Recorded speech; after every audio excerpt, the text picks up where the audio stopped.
परमवीर साहनी फिर से खुराना फैमिली की बेइज्जती करने लगे थे। उन्होंने कहा, जयदेव, मुझे तुम लोगों से यह उम्मीद नहीं थी। तुम्हारी पोती इतनी शातिर है कि उसने अपने खूबसूरती के जाल में अरविंद सिंघानिया जैसे लोगों को भी फंसा लिया।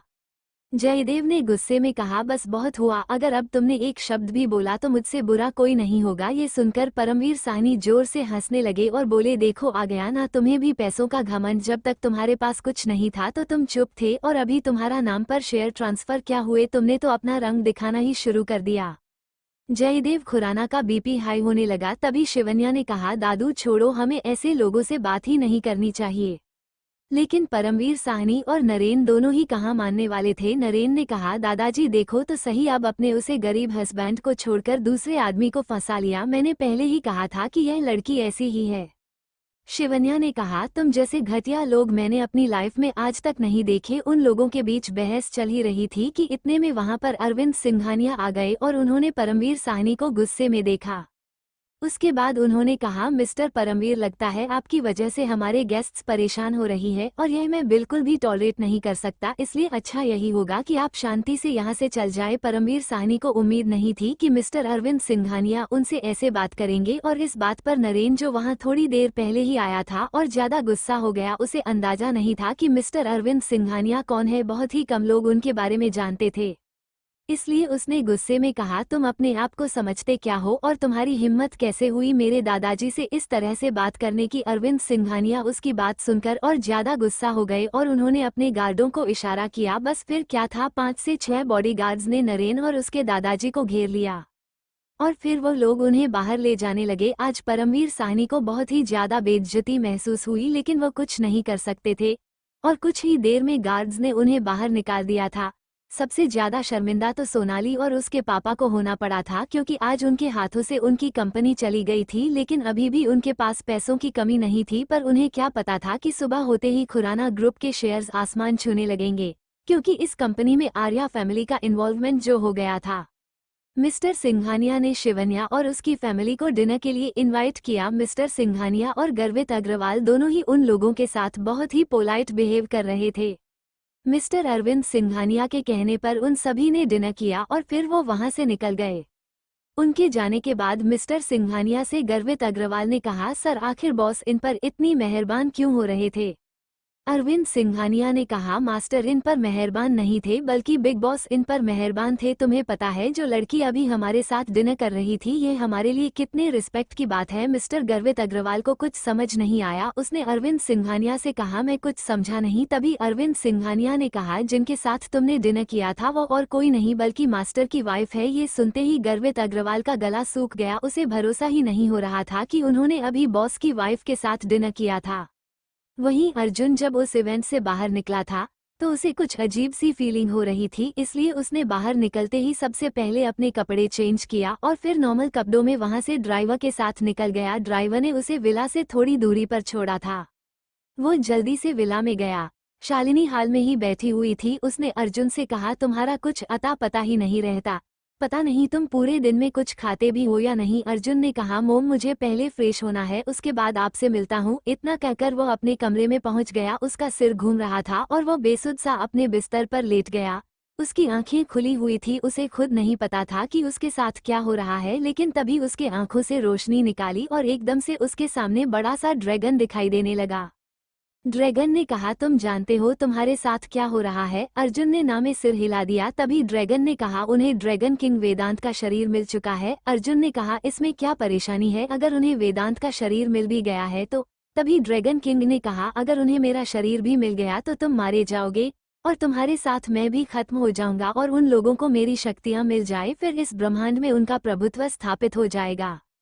अर्जुन ने कहा, ये सब मुझे रिलेटेड कैसे है, मैं खुद भी नहीं समझ पा रहा। अर्जुन की बात सुनकर ड्रैगन ने उसे बताया कि जब तुम पैदा हुए थे तो तुम्हारा समय में नक्षत्र वही थे जो ड्रैगन किंग के पैदा होने पर थे। यही वजह थी कि तुम एक दूसरे से जुड़े हुए थे, और ड्रैगन किंग ने उसके बाद तुम्हारे बड़े होने का इंतजार किया, लेकिन तुम्हारे साथ उसे दुर्घटना की वजह से उसे कुछ टाइम और इंतजार करना पड़ा। वो अच्छी तरह से जानता था कि अगर ऐसी कमजोरी में उसकी आत्मा तुम्हारे शरीर में विलीन हुई तो तुम मारे जाओगे, इसलिए उसने धीरे धीरे अपनी आत्मा की शक्तियों को धीरे धीरे तुम्हारे शरीर में विलीन करना शुरू किया, और ऐसा करने में उसे पूरे 6 साल लग गए। और 6 साल बाद वेदांत की आत्मा तुम्हारे शरीर में विलीन हुई। अर्जुन के साथ वो सब हो रहा था, इसलिए अर्जुन ने इन बातों पर यकीन कर लिया था। अगर अर्जुन की जगह और कोई होता तो वो इन सब से बहुत ज्यादा डर जाता। अर्जुन ने कहा, मुझे तो पता भी नहीं है कि वो किस दुनिया में है, फिर मैं तुम्हारे शरीर को उनसे कैसे बचाऊंगा। तभी ड्रैगन किंग ने कहा, इस ग्रह पर कुछ जगह ऐसी है जहां पर तुम्हें शक्तियों का भंडार मिल सकता है। जल्द से जल्द तुम्हें 5वां लेवल ओपन करना होगा, फिर तुम हमारी दुनिया में टेलीपोर्ट कर सकते हो। हमारी दुनिया में टेलीपोर्ट करने के लिए तुम्हें इतना पावरफुल तो होना ही पड़ेगा, और तुम्हारी यह शक्ति है वहाँ के किसी बच्चे की तरह होगी। उसके बाद तुम्हें खुद ही मजबूत बना होगा, क्योंकि तुम्हारे दुश्मन हमारी दुनिया के सबसे पावरफुल लोगों में से एक है। अर्जुन ने कहा, अगर मुझे तुम्हारी बॉडी मिल भी गई तो उसके बाद क्या होगा। ये सुनकर ड्रैगन ने कहा, तुम्हारे 10 लेवल खुलने के बाद तुम्हें खुद ही पता चल जाएगा कि तुम्हें क्या करना है। अर्जुन ने उससे आगे कहा, अगर वेदांत का शरीर उनके पास है तो इससे मुझे कोई खतरा तो नहीं है। ड्रैगन ने उसकी बात का जवाब देते हुए कहा, अभी तो तुम्हें खतरा नहीं है, लेकिन अगर उन्होंने मेरे शरीर की तलाश कर ली तो फिर तुम्हें कोई नहीं बचा सकता। अर्जुन ने कहा, मुझे ये बताओ कि यहाँ पर मैं कैसे शक्तिशाली बन सकता हूँ, मैं उन जगहों की तलाश कैसे करूँगा। ड्रैगन ने कहा, वह सब तुम मुझ पर छोड़ दो और चलो आज से ही अपना सफर शुरू करते हैं। अर्जुन ने कहा, आज नहीं, मुझे कल तक का समय दो, क्योंकि मुझे फैमिली को भी समझाना पड़ेगा। ड्रैगन ने कहा, जैसी तुम्हारी इच्छा, लेकिन याद रहे तुम्हारे पास वक्त बहुत कम है। इतना कहकर ड्रैगन गायब हो गया और अर्जुन बिस्तर पर ही लेटा रहा। तभी उसके फोन की रिंग बजने लगी। अर्जुन ने फोन उठाया तो फोन शिवन्या का था।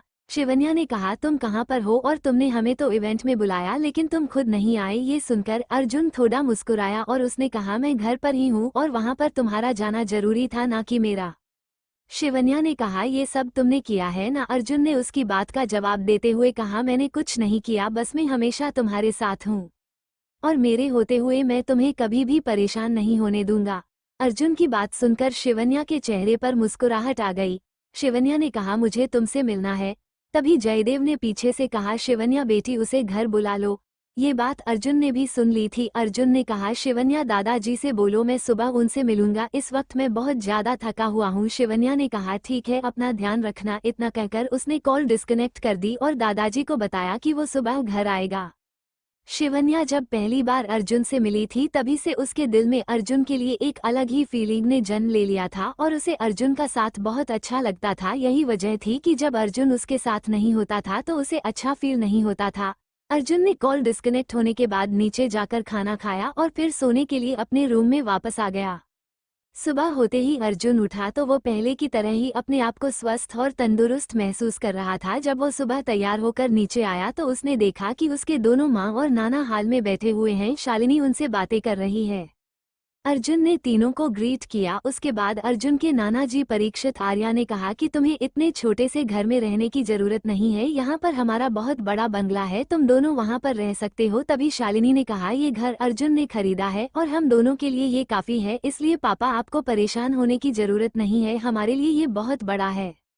अगर आप इसे छोटा घर कहते हैं तो फिर आपने छोटा घर देखा ही नहीं है। ये सुनकर परीक्षित आर्या ने अपना सर झुका लिया था, क्योंकि सत्यम ने उन्हें सब कुछ बता दिया था, लेकिन उन्हें अभी तक ये बात पता नहीं चली थी कि आखिर क्या वजह थी जो शालिनी ऐसे रह रही थी। परीक्षित आर्या ने कहा, बेटी, पास्ट में जो भी कुछ हुआ उसके लिए मैं तुमसे कई बार माफी मांग चुका हूँ और तुमने मुझसे कहा था कि तुम मेरी सभी बातें मानेगी और अब तुम अपना प्रॉमिस तोड़ रही हो। शालिनी को पता था कि उसके पापा कितने जिद्दी हैं। उसने कहा, यहाँ रहने की एक और वजह है और कुछ दिन की बात है, फिर मैं आप लोगों के साथ ही रहने लगूंगी। अर्जुन ने कहा, आप लोग बातें कीजिए, मुझे अभी जरूरी काम से जाना है। इतना कहकर वह निकल गया। तभी अभय ने कहा, दीदी ऐसी क्या वजह है, हम भी तो सुन। तभी शालिनी ने कहा, मैं अर्जुन के लिए एक लड़की पसंद की है। ये सुनते ही तीनों के एक्सप्रेशन चेंज हो गए, क्योंकि उन्हें तो पता था कि अर्जुन की शादी हो चुकी है। अभय ने कहा, दीदी आज के जमाने में लड़के अपने लिए खुद ही लड़कियां पसंद करते हैं और इसलिए हमें उनके बीच में नहीं पड़ना चाहिए। तभी शालिनी ने कहा, ऐसी गलती अर्जुन एक बार कर चुका है और अब मैं दोबारा वही गलती नहीं होने दूंगी, इसलिए मैं जिसे उसके लिए पसंद करूंगी उसे ही शादी करनी पड़ेगी, इस बारे में मैं कुछ नहीं सुनूंगी। यह सुनकर अभय ने आगे कुछ भी नहीं कहा। उन्होंने कुछ देर तक बात की और फिर वह तीनों ब्रेकफास्ट करके वहां से निकल गए। बाहर निकलते ही तीनों ने एक दूसरे से बातें करना शुरू कर दिया और उन्होंने ये डिसीजन लिया कि इस प्रॉब्लम को अर्जुन ही सॉल्व करेगा, हमें इस मैटर में नहीं पड़ना चाहिए। परीक्षित ने कहा, तुम तो शालिनी को अच्छे से जानते हो, अगर अब हमने बीच में इंटरफेयर किया तो प्रॉब्लम हो सकती है। और बात करते हुए वह वहां से निकल गए। अर्जुन भी कुछ देर में खुराना मेंशन पहुंच गया था। उसे देखकर जयदेव खुराना ने खुश होकर उसे गले से लगाया। उन्होंने कहा, तुम नहीं जानते तुमने हमारे लिए क्या किया है। मैंने गरीबी के दिन देखे हैं और जब मैं अपना बिजनेस स्टार्ट किया था तो मैं यही सोचा था कि मेरे बेटे मेरे बिजनेस को चाहिए तक लेकर जाएंगे, लेकिन एक नालायक की वजह से हमारा बिजनेस पूरी तरह से डूब चुका था। लेकिन तुम्हारी वजह से आज फिर से हमारा खुराना ग्रुप ऊंचाइयों पर पहुंच गया है और अब इसमें किसी भी बोर्ड मेंबर की कोई इन्वॉल्वमेंट नहीं है। तुम्हें पता है कि हमारे कंपनी के शेयर्स की कीमत कई गुना बढ़ गई है। ये सिर्फ तुम्हारी वजह से ही पॉसिबल हुआ है। जब से लोगों को ये पता चला है कि आर्या फैमिली ने खुराना ग्रुप से हाथ मिलाया है, तब तो हर कोई हमारे साथ बिजनेस करना चाहता है और मुझे यकीन है शिवन्या ये सब अच्छे से हैंडल कर सकती है।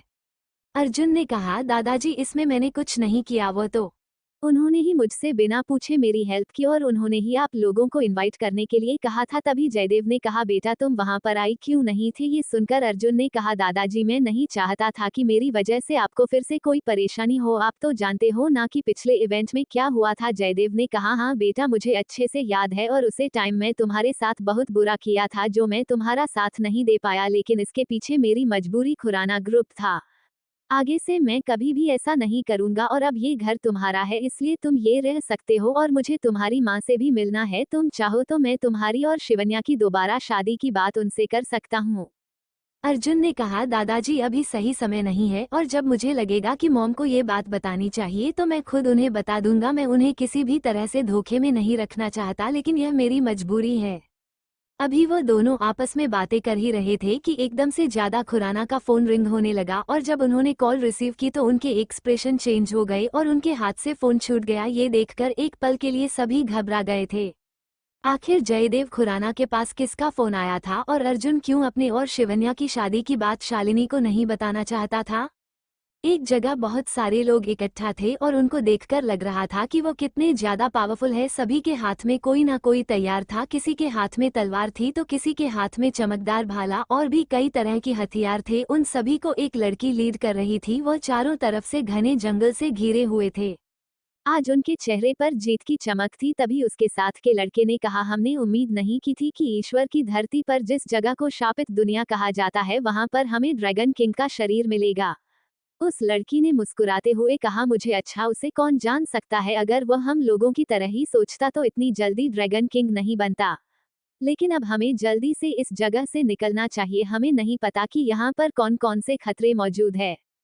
उस लड़की की बात सुनकर लड़का हंसते हुए बोला, मेरे होते हुए तुम्हें छोटे मोटे खतरों से डरने की जरूरत नहीं है। अभी उसने इतना ही बोला था कि उन्हें एक डरावनी दहाड़ सुनाई दी जिससे उनके शरीर कांप गए थे।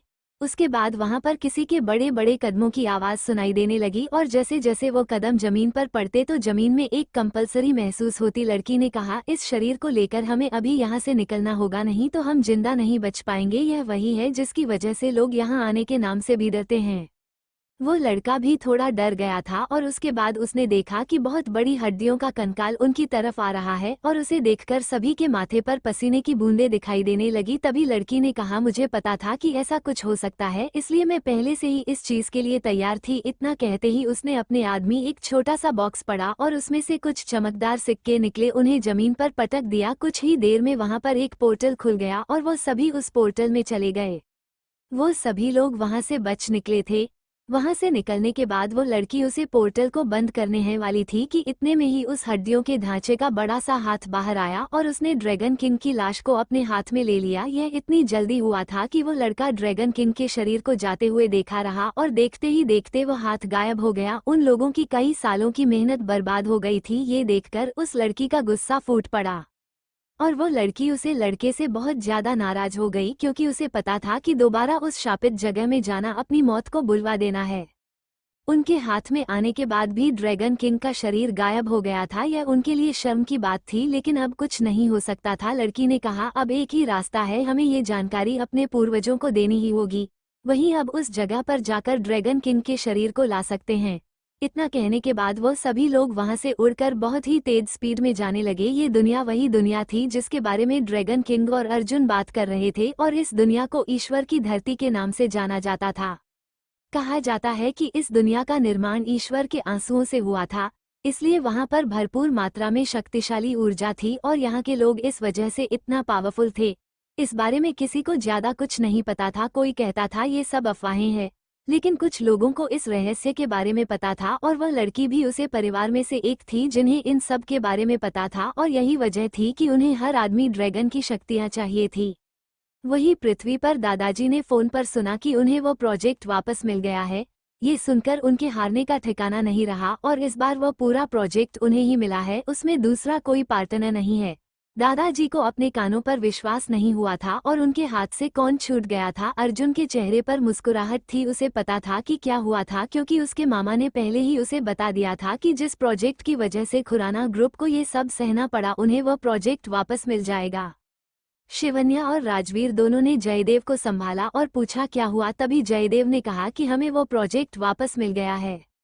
ये सुनते ही उन्हें भी हैरानी हुई और उन्होंने अर्जुन की तरफ देखा तो अर्जुन के चेहरे पर मुस्कुराहट थी। जयदेव ने कहा क्या इस प्रोजेक्ट को दिलाने के पीछे भी तुम्हारा ही हाथ है? अर्जुन ने कहा दादाजी मैं एक मिडिल क्लास आदमी हूँ, मैं इतना कुछ कैसे कर सकता हूँ? आपको मिसअंडरस्टैंडिंग हुई है और जो कुछ भी उन लोगों ने किया है उसके बारे में मैंने आपको पहले ही बता दिया है कि बस मैं उनकी छोटी सी हेल्प की थी और इसी वजह से उन्होंने हमारे लिए इतना कुछ किया।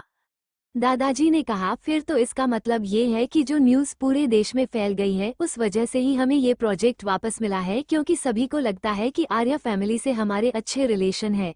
जो भी हो पर सब अच्छा ही हुआ। अब शिवन्या तुम्हें इस प्रोजेक्ट को पूरा करना है और खुराना ग्रुप को और ऊंचाइयों तक लेकर जाना है। मैं तो अब काम से रिटायरमेंट ले रहा हूँ, मैं ये सब करके थक चुका हूँ, अब ये सब जिम्मेदारियाँ राजवीर को संभालती चाहिए। राजवीर ने कहा पापा मैं आपको शिकायत का मौका नहीं दूंगा। तभी जयदेव को कुछ याद आया और उसने कहा कि शिवन्या तुम्हें पता है ना आज कौन आने वाला है, इसलिए तुम टाइम पर एयरपोर्ट पहुंच जाना। शिवन्या को पता था कि उसकी छोटी बहन आने वाली है और उसकी फ्लाइट किसी वजह से कैंसिल हो गई थी, इसलिए वो आज शाम को आ रही थी। शिवन्या ने कहा दादाजी मुझे कंपनी से फोन पर फोन आ रहे हैं, आज मेरे पास बिल्कुल भी टाइम नहीं है, क्यों ना अर्जुन एयरपोर्ट पर चला जाए। अर्जुन ने कहा वैसे कौन आने वाला है? दादाजी ने कहा बेटा इस घर की छोटी लाडली आने वाली है, लेकिन वो शिवन्या की तरह शांत नहीं है, उसका गुस्सा उसके नाक पर धरा रहता है, पर वो दिल की बहुत अच्छी है, तुम उसे लेकर पहुंचना क्योंकि आज राजवीर और शिवन्या के पास बिल्कुल भी टाइम नहीं है। अर्जुन ने कहा ठीक है दादाजी मैं टाइम पर पहुंच जाऊंगा, तो आप मुझे उससे ही मिलवाना चाहते थे? दादाजी ने कहा बेटा तुम्हें उसके बारे में ज्यादा नहीं पता है, शिवन्या इस दीपाली का फोटो दे देना। शिवन्या ने कहा ठीक है दादाजी। तभी अर्जुन ने कहा मैं उसे लेने के लिए चला जाऊंगा, लेकिन कल सुबह मुझे किसी जरूरी काम से बाहर जाना है और शिवन्या कुछ दिन तक तुम्हें मॉम का ध्यान भी रखना है, और अगर वह मेरे बारे में पूछे तो तुम्हें पता है ना क्या कहना है। शिवन्या बोली तुम कहाँ जा रहे हो? तभी अर्जुन ने कहा एक तो मैं कॉलेज में एडमिशन ले लिया है और मुझे रिसर्च में कुछ ज्यादा ही इंटरेस्ट है, इसलिए मैं एक कंपनी की तरफ से रिसर्च टीम के साथ जा रहा हूँ। मुझे नहीं पता कि वहाँ पर मेरे फ़ोन के नेटवर्क आएंगे भी या नहीं, इसलिए मैं तुम्हें पहले ही यह सभी बातें बता रहा हूँ। दादाजी ने कहा बेटा तुम्हें ये सब करने की क्या जरूरत है, तुम शिवन्या के साथ मिलकर इस कंपनी को संभालो। तभी अर्जुन ने कहा नहीं दादाजी मैं इस कंपनी को नहीं संभाल सकता, मैं जो भी करूंगा अपनी मेहनत से करूंगा। दादाजी कुछ दिनों में अर्जुन का नेचर अच्छे से समझ गए थे, इसलिए उन्होंने अर्जुन से ज्यादा जिद नहीं की। उन्होंने कहा ठीक है बेटा तुमको जैसा ठीक लगे वैसा करो, बस अपना ध्यान रखना और पिछले बार की तरह ही गायब मत हो जाना, हमें फोन पर मैसेज या कॉल करते रहना। अर्जुन ने कहा ठीक है दादाजी। उसके बाद शिवन्या राजवीर के साथ वहां से निकल गई और युक्ति भी उसी के साथ थी। शिवन्या को अच्छा नहीं लगा कि अर्जुन फिर से उन्हें छोड़कर कुछ दिनों के लिए जा रहा है, लेकिन वो अर्जुन पर ना जाने के लिए बर्डन नहीं डाल सकती थी। उनके जाने के बाद अर्जुन शिवांगी के पास बैठ गया और उनसे बातें करने लगा। शिवांगी को भी अर्जुन का नेचर काफी अच्छा लगा और अर्जुन तो उनसे ऐसी बात करता था जैसे कि वो उन्हीं का बेटा हो। ये देखकर उनकी आंखों में आंसू आ गए। तभी अर्जुन ने कहा मोम अब आपको क्या हुआ? शिवांगी ने कहा कुछ नहीं बेटा, पर अर्जुन तो जानना चाहता था कि अचानक शिवांगी को क्या हुआ। शिवांगी ने बताया कि मुझे विराज की याद आ गई, वह भी तुम्हारी तरह ही मुझसे बातें किया करता था, आज तुम्हें देखकर ऐसा लगा जैसे कि विराज मेरे सामने बैठा है। अर्जुन ने कहा मोम विराज कौन है? फिर शिवांगी ने विराज के बारे में बहुत सारी बातें अर्जुन को बताई और उसे ये भी बताया कि वो 2 साल पहले घर छोड़कर चला गया था और तब से शिवन्या ने ही बिजनेस को संभाला है, पता नहीं आपको कैसा होगा, कहाँ होगा और क्या करता होगा। अर्जुन ने कहा मोम मुझे टाइम मिलेगा तो मैं उसे जरूर ढूंढ लूंगा और वह भी आपको बहुत याद करता होगा। शिवांगी ने कहा ऐसा नहीं है, अगर वो मुझे याद करता तो अब तक मेरे पास आ गया होता। जयदेव ने वहां पर आते हुए यह बातें सुन ली तो उसने कहा मुझे पता है वह नहीं आएगा, इसलिए उसके बारे में बातें करना वेस्ट है। अर्जुन ने कहा दादाजी वैसे आपने कभी उनके बारे में पता लगाया? ये सुनकर दादाजी ने कहा मैंने एक बार कोशिश की थी लेकिन उसका कुछ पता नहीं चला। जब उसे ही अपनी फैमिली की याद नहीं आती तो हम क्या कर सकते हैं, और अब उसके बारे में कोई बात नहीं होगी। इतना कहकर दादाजी वहां से निकल गए। उनके जाने के बाद शिवांगी ने विराज के बारे में कुछ इम्पोर्टेंट बातें बताई। अर्जुन को भी विराज के बारे में सुनने में काफी इंटरेस्ट आ रहा था। उसने कहा जब वो अपनी फैमिली से इतना प्यार करते थे तो उन्होंने अपनी फैमिली को छोड़ा क्यों? शिवांगी ने कहा इसमें भी हम लोगों की गलती थी जो हमने उसका साथ नहीं दिया। अब इन बातों को याद करके क्या फायदा, वह तो वैसे भी वापस नहीं आने वाला। अर्जुन ने कुछ देर तक शिवांगी से बातें की, फिर वह अपने विला आ गया। उसने शालिनी को भी बताया कि कल उसे जरूरी काम से जाना है, लेकिन शालिनी उसकी बात मानने को तैयार नहीं थी। उसने कहा क्या तुम्हारा काम 1-2 दिन डिले नहीं हो सकता? शालिनी की बातें सुनकर अर्जुन ने कहा मॉम काम बहुत जरूरी है, नहीं तो मैं आपको ऐसे छोड़कर नहीं जाता। इतने में नहीं आता, आप नाना जी के साथ रह सकती हो और इस बार मेरी टेंशन मत लेना। शालिनी ने कहा इतने दिनों बाद तो तू वापस आया है और अब इतनी जल्दी तू दोबारा से जाने की बात कर रहा है? अभी तो मैं तुझे जी भर के देखा भी नहीं है। अर्जुन ने कहा मोम मैं जल्दी वापस आऊंगा, मेरे लिए कंपनी तो इंतजार नहीं कर सकती ना। अपनी बातों से उसने शालिनी को कन्विंस कर लिया था। शाम हो गई थी, उसने टाइम देखा तो उसने कहा मोम आज शिवन्या की छोटी बहन आने वाली है, इसलिए मुझे एयरपोर्ट पर जाना होगा, उसे लेकर मैं जल्द ही आ जाऊंगा। शालिनी ने कहा ठीक है, लेकिन आज रात जरूर आ जाना क्योंकि कल तुम जाने वाले हो। अर्जुन ने कहा ठीक है मोम। उसने ब्लैक जीन्स और डार्क ग्रे टी शर्ट पहनी हुई थी जिसमें वो काफी ज्यादा हैंडसम लग रहा था। और जैसे ही वो घर से बाहर निकला तो उसे याद आया कि उसने खुराना हाउस से कोई गाड़ी नहीं ली है, और वो इसी सोच में था कि अब वो दीपाली को कैसे रिसीव करेगा। अर्जुन ने इस बारे में ज्यादा नहीं सोचा और एक टैक्सी को लेकर वो एयरपोर्ट के लिए निकल गया। कुछ ही देर में अर्जुन एयरपोर्ट के बाहर था। शिवन्या ने पहले ही दीपाली का कॉन्टैक्ट नंबर और फोटो अर्जुन को सेंड कर दी थी। किसी ने दीपाली को यह नहीं बताया था कि उसे रिसीव करने के लिए कौन आ रहा है। कुछ देर इंतजार करने के बाद एक ब्यूटीफुल लड़की जिसकी उम्र 20 साल के आसपास थी वो एयरपोर्ट से निकली। उसके साथ एक लड़की और एक लड़का भी था जिनसे वो हंसकर बातें करते हुए आ रही थी। अर्जुन की मेमोरी इतनी शार्प हो गई थी कि उसने एक ही पल में दीपाली को पहचान लिया और उसने दीपाली को इशारा किया, जिससे उन तीनों की नज़र अर्जुन पर पड़ी। एक पल के लिए दीपाली और उसके साथ की लड़की अर्जुन को देखते ही रह गए। अर्जुन की पर्सनैलिटी ही कुछ ऐसी थी और उनके साथ का लड़का अर्जुन को देखकर अंदर से जल गया था क्योंकि उसकी पर्सनैलिटी के सामने वो लड़का बिल्कुल फीका पड़ गया था। आखिर दीपाली के साथ वो लड़का और लड़की कौन थे, और जलन की वजह से वो लड़का अर्जुन के साथ क्या करने वाला था? दीपाली एकटक अर्जुन को देखे ही जा रही थी। जो उस लड़के की बर्दाश्त से बाहर था वो अर्जुन को घूर कर देख रहा था। उस लड़के को दीपाली पर क्रश था, लेकिन दीपाली का ध्यान तो अर्जुन पर ही था और दूसरी लड़की की नज़र भी अर्जुन से हट ही नहीं रही थी। तभी उसे लड़के ने कहा तुम दोनों कहाँ खो गई? तभी दीपाली होश में आई। उसने अर्जुन से कहा तुम्हारे बारे में दीदी ने मुझे बताया तो था, क्या तुम उनकी कंपनी में काम करते हो? अर्जुन ने ना में सिर हिला दिया और कहा मैं सिर्फ तुम्हारी बहन के लिए काम करता हूँ। ये सुनकर दीपाली हंसते हुए बोली अच्छा, तो मुझे लगता है उनकी आशिकों की लिस्ट में एक नाम और शामिल हो गया, लेकिन तुम कितनी ही कोशिश क्यों न कर लो, मेरी बहन इतनी जल्दी इम्प्रेस नहीं होने वाली। अर्जुन दीपाली की बात सुनकर मुस्कुरा दिया, लेकिन उसने कोई जवाब नहीं दिया। उसके बाद अर्जुन ने दीपाली के हाथ से बैग लिया क्योंकि उसका लगेज बैग थोड़ा भारी लग रहा था। लेकिन तभी उसके साथ आए लड़के जिसका नाम साहिल बजाज था हंसते हुए बोला ये तुम्हारा नया सर्वेंट है। दीपाली को उसकी बात सुनकर थोड़ा गुस्सा आया, लेकिन उसने कोई रिएक्ट नहीं किया। वही अर्जुन को उसकी बात से कोई फर्क नहीं पड़ा और वह दीपाली का बैग लेकर बाहर जाने लगा। तभी साहिल ने कहा हमारा बैग कौन पकड़ेगा, लेकिन अर्जुन ने उसकी बात को इग्नोर कर दिया और आगे बढ़ गया। तभी दीपाली के साथ आई उसकी फ्रेंड बोली यार ये लड़का है कौन, मुझे भी इसके बारे में बता। ये सुनकर साहिल का गुस्सा और बढ़ गया, लेकिन उसने कोई खास रिएक्ट नहीं किया और इतनी देर में ही वह बाहर आ गए। अर्जुन ने जैसे ही दीपाली लगेज टैक्सी में रखा ये देखकर साहिल जोर जोर से हंसने लगा और उसने कहा दीपाली क्या तुम टैक्सी में जाने वाली हो? दीपाली ने भी यह नहीं सोचा था कि उसे टैक्सी में जाना पड़ेगा। उसे उन दोनों के सामने एम्ब्रेस्ड फील हुआ। उसने अर्जुन को गुस्से में देखा और कहा अगर तुम्हारे पास मुझे रिसीव करने के लिए कार ही नहीं थी तो तुम दीदी से मना कर सकते थे। तुम्हें क्या लगता है कि मैं इस टैक्सी में जाऊंगी? अर्जुन ने कहा दीपाली घर ही तो जाना है तो फिर वो टैक्सी हो या पर्सनल कार उससे क्या फर्क पड़ता है।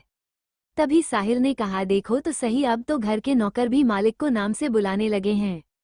अर्जुन ने उसकी बात का कोई जवाब नहीं दिया। दीपाली को भी पता था कि यह घर का नौकर तो नहीं है क्योंकि उसकी बहन ऐसे ही किसी को उसे लेने के लिए नहीं भेज सकती थी। आज तक वो खुद या दादाजी ही उसे लेने आते थे, पर फिर शिवन्या ने फोन करके उसे ये भी बताया था कि तुम्हें अर्जुन लेने के लिए आ रहा है। अगर कोई नौकर होता तो शिवन्या उसका ऐसे नाम नहीं लेती क्योंकि जब उसने अर्जुन का नाम लिया था तो उसकी आवाज बहुत ज्यादा एनर्जेटिक थी और अर्जुन की पर्सनैलिटी भी ऐसी नहीं थी कि वो कोई नौकर हो। दीपाली ने कहा तुम्हारा नाम अर्जुन है ना, मैं इस कर में नहीं जाने वाली, या तो तुम किसी और गाड़ी का इंतजाम करो या फिर मुझे दीदी को ही इन्फॉर्म करना पड़ेगा। देख लो अगर मैंने उन्हें बताया तो कहीं वह तुमसे नाराज ना हो जाए और फिर तुम उन्हें इम्प्रेस कैसे करोगे। तभी साहिल बजाज ने कहा दीपावली क्या तुम पागल हो गई हो, तुम्हारी बहन ऐसे लड़के को भला कैसे पसंद कर सकती है। अब मजाक बहुत हुआ, तुम हमारे साथ चलो, हमारी गाड़ी आती ही होगी। अगर तुम्हारी बहन और इसके बीच कुछ है तो फिर दो बातें हो सकती हैं, ये तो तुम्हारी बहन दिखने में ब्यूटीफुल नहीं होगी या फिर तुम्हारी बहन दिमाग में खराबी है। ये सुनते ही दीपाली को बहुत गुस्सा आया। इससे पहले कि वो कुछ बोलती अर्जुन ने साहिल से कहा तुम मेरे बारे में कुछ भी कह सकते हो लेकिन दोबारा शिवन्या के बारे में कुछ बोला तो मैं भूल जाऊंगा कि तुम दीपाली के दोस्त हो। साहिल बजाज ने गुस्से में कहा अबे साले तुझे तेरी औकात पता होनी चाहिए, तू जानता भी है मैं किसी फैमिली से हूँ। लेकिन अर्जुन को उसकी धमकियों से कोई फर्क नहीं पड़ा। अर्जुन ने कहा अगर तुम्हें मेरे साथ नहीं जाना तो ये बात तुम अपनी दीदी को बता सकती हो और जब वो आ जाए तो तुम उनके साथ जा सकती हो। अभी उसने इतना ही बोला था कि उनके सामने 3 से 4 गाड़ियां आकर रुकी। वो सभी गाड़ियां लग्जरी थी। उन गाड़ियों के आते ही साहिल ने कहा दीपाली तुम कहाँ इस गरीब के चक्कर में अपना टाइम वेस्ट कर रही हो और तुम्हें अपनी बहन को भी डिस्टर्ब नहीं करना चाहिए, तुम मेरे साथ चल सकती हो। तभी वो लड़की जो उन दोनों के साथ थी अर्जुन से तुम दीपाली की जगह मुझे ड्रॉप कर सकते हो, मुझे टैक्सी में जाने में कोई प्रॉब्लम नहीं है। ये सुनकर साहिल और दीपाली दोनों हैरान हो गए। दीपाली ने कहा सौम्या मल्होत्रा कब से टैक्सी में बैठने लगी। सौम्या का नाम सुनकर अर्जुन के एक्सप्रेशन थोड़े चेंज हो गए और उस टाइम पर सौम्या की नज़र भी अर्जुन पर थी। अर्जुन ने अपने आप से ही कहा अब मुझे समझ आया कि यह लड़की जानी पहचानी सी क्यों लग रही थी। वही सौम्या ने भी अर्जुन से कहा क्या तुम्हारा नाम अर्जुन है। ये सुनते ही अर्जुन ने कहा मेरा नाम कुछ भी हो इससे क्या फर्क पड़ता है। वही दीपाली भी हैरान थी क्योंकि उसकी दीदी ने साफ साफ बताया था कि अर्जुन उसे लेने के लिए आएगा और कब सौम्या भी उसे जानती है। साहिल ने कहा सौम्या क्या तुम इसे जानती हो, लेकिन सौम्या अभी भी कंफ्यूज थी। अर्जुन ने उसे इग्नोर ही कर दिया था, इस वजह से सौम्या को लगा शायद उसे ही कोई धोखा हुआ है। उसने अर्जुन से कहा शायद मुझे ही कोई मिसअंडरस्टैंडिंग हो गई थी। वही दीपाली का ध्यान दो सौम्या की बातों पर ही था और वह सोच रही थी कि अर्जुन ने उसे क्यों नहीं बताया कि उसका नाम अर्जुन है। उसके दिमाग में यही सब चल रहा था कि तभी अर्जुन ने दीपाली से कहा तुम अपनी बहन से बात करो। वहीं कुछ बॉडीगार्ड्स साहिल के पास आ गए थे और इस वक्त साहिल अर्जुन को ऐसे देख रहा था जैसे कि वह उसके सामने कोई कीड़ा हो। उसने कहा सौम्या तुम मेरे साथ चल रही हो या नहीं, आखिर तुम दोनों को हुआ क्या है। आज से पहले तो तुम दोनों ने कभी भी ऐसा मिसबिहेव नहीं किया। और सौम्या तुम्हें इसमें ऐसा क्या दिखाई दिया जो कि तुम इसके साथ टैक्सी में भी जाने को तैयार हो। लेकिन सौम्या ने उसकी बात का कोई जवाब नहीं दिया और उसने अर्जुन से कहा क्या मुझे तुम्हारा कॉन्टैक्ट नंबर मिल सकता है। लेकिन तभी अर्जुन ने कहा नहीं। किसी ने भी सौम्या को उसके मुंह पर रिजेक्ट नहीं किया था और जबकि आज उसने खुद अर्जुन से उसका नंबर मांगा था। अर्जुन के मना करने से उसके चेहरे की मुस्कुराहट और बड़ी हो गई। अर्जुन भी उसको ऐसी अजीब हरकतें करता हुआ देख रहा था और उसने अपने आप से ही कहा यह आज भी नहीं बदली। वहां की सिचुएशन अर्जुन के लिए बहुत ज्यादा ऑकवर्ड हो गई थी, इसलिए वो वहां से जाना चाहता था। इसलिए अर्जुन ने जल्दी से शिवन्या को फोन किया और उसे बताया कि दीपाली उसके साथ नहीं आ रही है। शिवन्या ने कहा जरा फोन दीपाली को तो देना। अर्जुन ने फोन दीपावली को दिया। फिर दीपाली ने शिवन्या को सारी बातें बताई कि कैसे ये लड़का कैसे टैक्सी लेकर पहुंच गया। शिवन्या को भी सारा मैटर समझ आ गया। वह अभी ऑफिस से फ्री हुई थी और एयरपोर्ट भी वहां से 20 से 25 मिनट की दूरी पर था, इसलिए शिवन्या ने कहा मैं वहां पर आ रही हूं, तुम मेरा इंतजार करो। ये सुनते ही दीपाली के चेहरे की स्माइल बड़ी हो गई। वह भी दिखाना चाहती थी कि उसकी दीदी कैसी है और जब से साहिल ने इसकी दीदी की इंसल्ट की थी उसका दिमाग और ज्यादा खराब हो गया था। फोन डिस्कनेक्ट होने के बाद दीपाली ने कहा दीदी यहाँ पर आ रही है, उन्होंने तुम्हें भी यहीं रुकने के लिए बोला है। वहीं कुछ ही दूरी पर कुछ गाड़ियां और आकर रुकी थी। यह मल्होत्रा फैमिली की गाड़ियां थीं। उन गाड़ियों को देखकर सौम्या ने कहा, गाइस तुम रुको, मुझे तो जाना है। इतना कहकर वह वहां से अपनी गाड़ी में बैठकर चली गई। वहीं साहिल अभी भी वहां से नहीं गया था। वह देखना चाहता था कि आखिर दीपाली की दीदी कौन है जिसने इस 2 कौड़ी के आदमी को भी यहाँ रुकने के लिए बोला है। वह भी वही खड़े होकर शिवन्या के आने का इंतजार करने लगा और बीच बीच में वह अर्जुन की इंसल्ट करने का कोई भी मौका नहीं छोड़ रहा था। ये सब दीपाली को भी अच्छा नहीं लग रहा था। दीपाली स्ट्रेट फॉरवर्ड लड़की थी, वह खुद हाई क्लास थी। इसका मतलब यह नहीं था औरों का मजाक उड़ाए। वह कितनी अच्छी नहीं थी कि गरीबों पर दया दिखाएं, लेकिन वह कभी ऐसे लोगों को परेशान भी नहीं करती थी। और जब साहिल की बातें उसके बर्दाश्त से बाहर हो गई तो उसने कहा, साहिल अब बहुत हुआ, मैं तुमसे ही उम्मीद नहीं की थी कि तुम कैसे किसी की गरीबी का मजाक उड़ा सकते हो। साहिल ने भी गुस्से में कहा, मुझे भी कोई शौक नहीं है ऐसे लोगों के मुंह लगने का, लेकिन तुम लोगों को नहीं जानती, इन लोगों का काम ही होता है अमीर घर की लड़कियों को फंसाना और फिर मजे से अपनी जिंदगी जीना। दीपाली भी उसकी बात से थोड़ा कन्विंस हो गई थी और वह ध्यान से अर्जुन को देखने लगी। उसने अपने आप से ही कहा कि दीदी इसके इस भोले चेहरे से तो नहीं फंस गई, दिखने में तो ये काफी हैंडसम है। शिवन्या दीदी तो ऐसी नहीं है। वही अर्जुन उनसे थोड़ी दूरी पर जाकर खड़ा हो गया था क्योंकि उसे साहिल की बातें बचकानी लग रही थी।